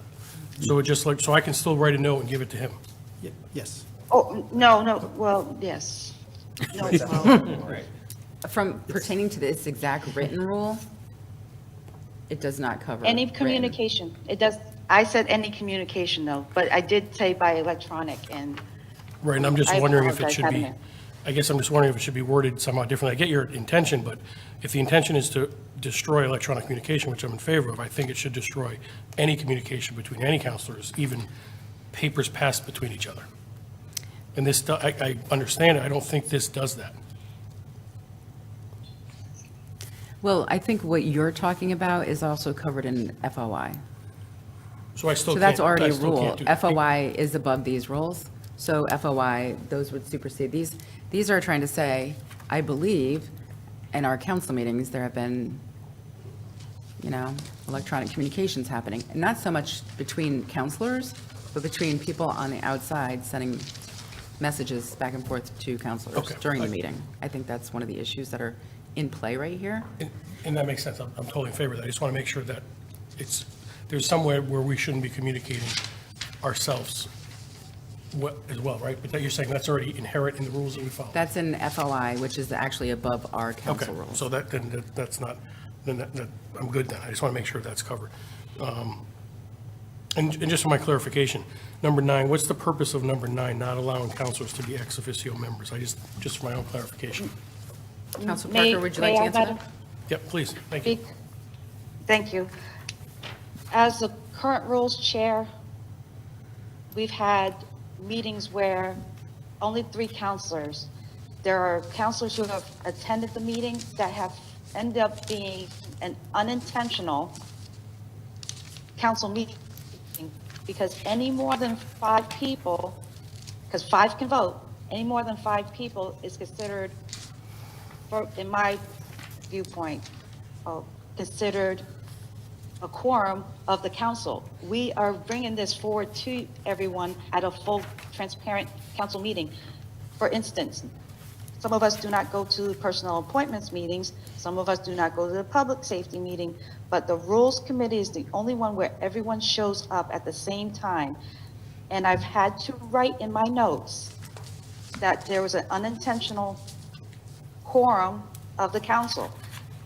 So I would rather avoid that type of situation and I know the gentleman from FOI said one thing, and I talked to a different person at FOI, and he was in agreement with me not for us to do that, so we don't have any issues down the road. Because you would have to announce that you're having a meeting of the council, and we're not. We only have a committee of 3 have a meeting at that meeting. And doesn't that, I think you solve that by not allowing public comment, right? Is that the meeting that you're talking about? No, I don't have there's no public comment technically, there's no public comment under the committees under our current rules. If you look at our rules do not say committees can have public comment. Only people scheduled for that meeting can speak. But there have been times when it's been allowed, and technically our rules do not say that.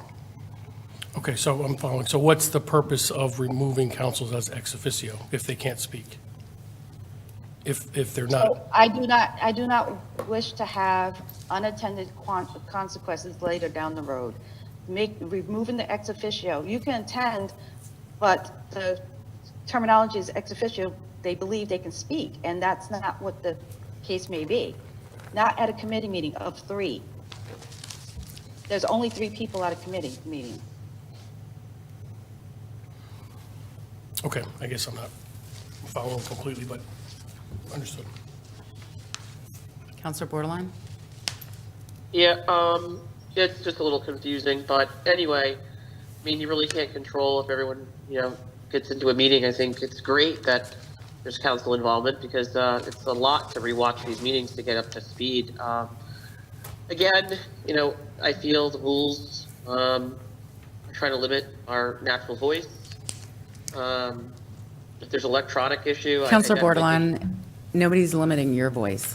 And to assume that the council has a motivation to limit your voice is inappropriate to state.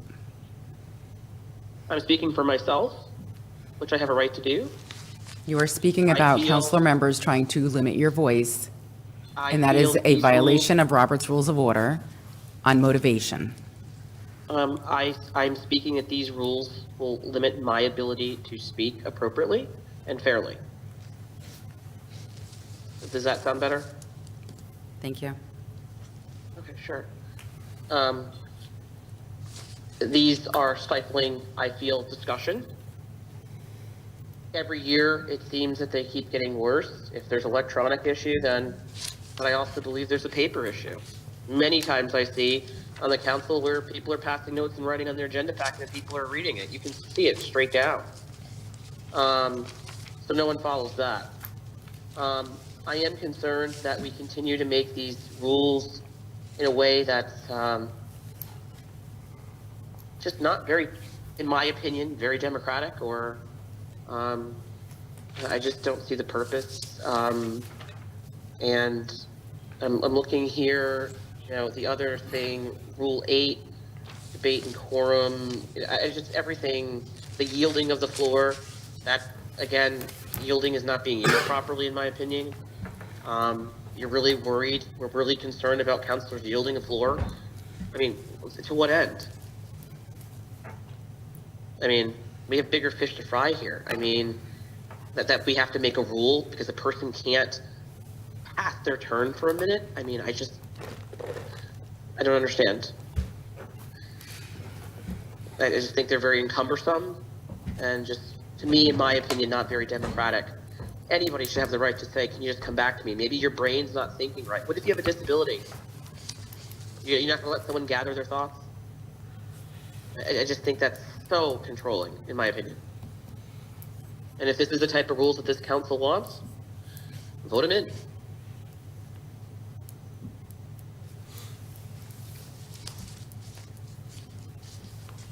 I guess my thing is, Rule 8 is my question.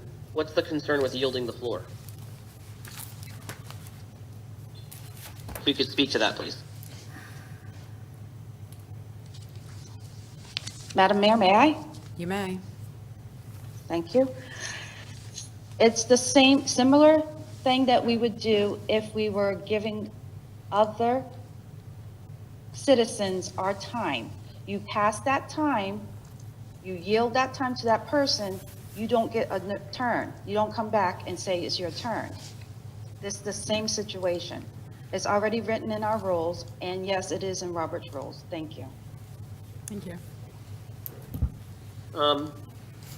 I just think it's not, in my opinion, I don't think that one's needed. I think we should strike that one, honestly. I want to propose an amendment here to take away Rule 8.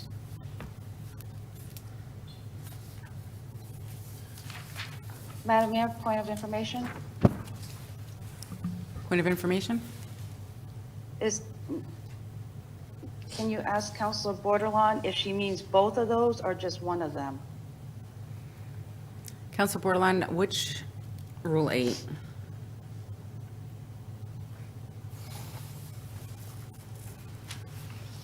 I would take the whole thing. Hold on a second. You would like to take out Rule 8, Rules of Order. Everything in Rule 8? Yes, I would. Rule 8 comprises of page, in our packet, page 27, 28, 29, and part of page, the beginning part of page 30. No, I meant just yielding the floor. Sorry, I'm reading my notes wrong here. And what page are you on and which section? Let me flip over. Hold on.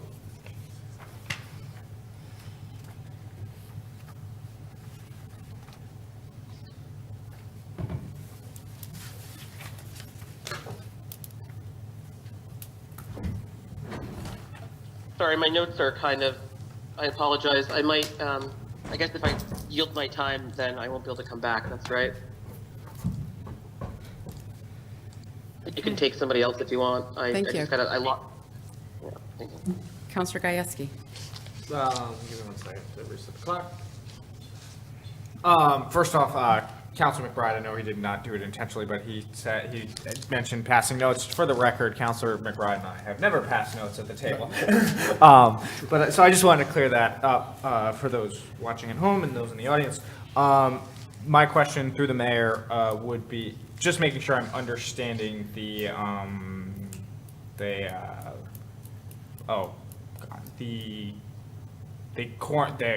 ex officio rule. If 5 counselors showed up at, say, the public safety meeting, isn't that, it's an unintentional committee of the whole or town council meeting because there is 5 members there. And technically, it's not public safety committee business being conducted, it's council business. Am I understanding that correctly through the mayor, to Councilor Parker? Counselor Parker? Okay, I wasn't sure, Madam Mayor. I was waiting for you to say yes. Yep. Correct. Okay, that's it. Thank you. I yield back. Thank you. Counselor Rusk? I just wanted to address the note issue. The concern here is whether or not it's an agenda item. I did pass a note to the mayor when I was sick. It said, it is 10:11 and I'm leaving, I'm not feeling well. It is not an agenda item. It has been brought up multiple times, but that is what it said. So that is not, again, not an agenda item, not a concern. I think the concern that is noted here is the fact that we're trying to avoid communication of an agenda item. So I just wanted to make that clarification since it's been brought up multiple times. That was my note. Thank you. Counselor Merritt? And I would like to reiterate what I said before, to respect the committee's decisions when they bring this forward to us. We don't need a council of the whole at every committee meeting. That's what we have committee members for, to bring a report forward to us at a council meeting. And I would remove, in respect to Councilor Parker, I would remove the last half of Rule 8D by way of electronic communication, including instant messaging via any platform, email or text. She can remove it or not. I don't see any reason for that. And yielding the floor, I support that rule there. It's just like if you were treating a citizen and sharing your time with them.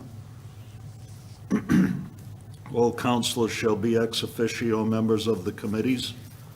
No, we have committees established. They can bring a report forward to us at a council meeting.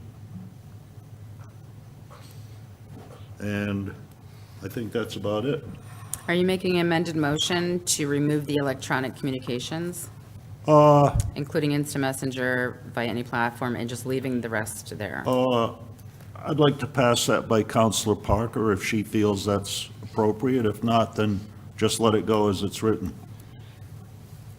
Counselor Parker? Madam Mayor, I would feel better if that was kept in. So be it. Okay, thank you. Thank you.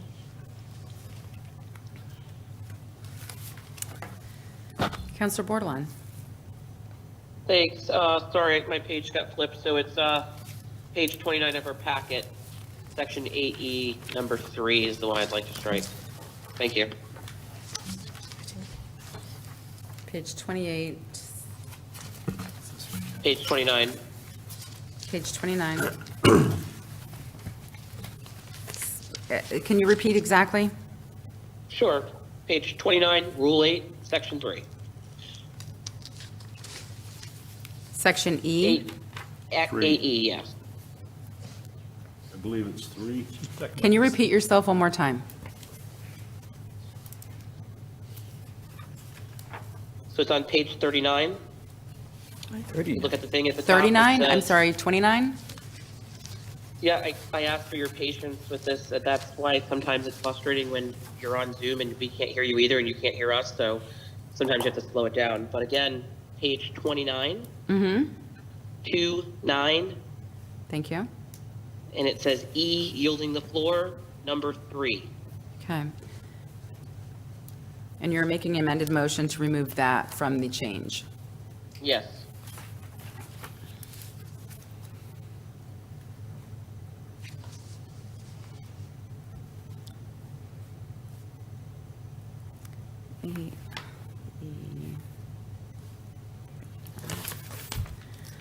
Okay.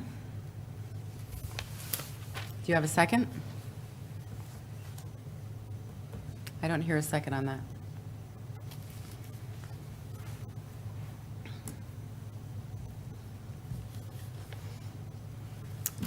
Counselor Parker, Bordelon, you do not have a second on that. Is there any more comments? No, I'm fine, thank you. Okay. All right, seeing no further comments from anybody, we are going to vote on number 2024-3-1, Town Council 34th Rules and Procedures. And I just want to say before I actually put this to a vote, after we are done with this and we move on to other business, I do have other business, so please do not make a motion to adjourn right away, please. So 2024-3-1, Town Council 34th Rules and Procedures. All in favor? Aye. Aye. Opposed? Aye. Abstentions? That passes 8-1-0, and Bordelon was opposed. On to other business, which is also our open agenda items, and that is on basically page 45. So at this time, I'm sorry, Madam Mayor, can we make a motion to see if we consensus? It is after 10 o'clock. oh, I'm sorry, you are right, it's 10:04. Shall we take a vote to continue the meeting? I move we continue the meeting. All right. Second. All right. Anybody else, everybody in favor? Aye. Aye. 10 minutes. Opposed? Abstentions? I'm sorry, what? Nothing. Good. Okay. So to move forward beyond 10 o'clock, that's unanimous. So we are on open agenda item review. I also would like to make a note that I am appointing the 3 members to now, because our temporary rules are now completed, and we will appoint the 3 members to the Permanent Rules Committee. And that will be Counselor McBride, Counselor Parker will be the chair. And it was Counselor Jones? No, Pacino, you were on there. Counselor Pacino, I am so sorry. That was not the original. No, no doubt, Jones. Okay. And then moving on, we now have the open agenda items, and as you can see, our priorities are in here, and there are items that have been moved to, onto the referral and goals. Mr. Burr, have you sent those out? Yes. Okay, those have been sent out, and also he has sent us a list of our priority and goals with further goals that were listed. I do not see it on this page, but and any new referrals will be added to the further goals. He sent that in an email, so we have that list as well, and we'll keep that and going forward. So that's all I have to say. Thank you very much, everybody. I make a motion to adjourn. Motion to, second. Okay, motion to adjourn by Rusk. Seconded by Parker. All in favor? Aye. Opposed? Abstentions? That passes 9-0. Unanimous. Thank you, everybody. And it's actually not too bad. We got out at 10. I thought it would be much later than that.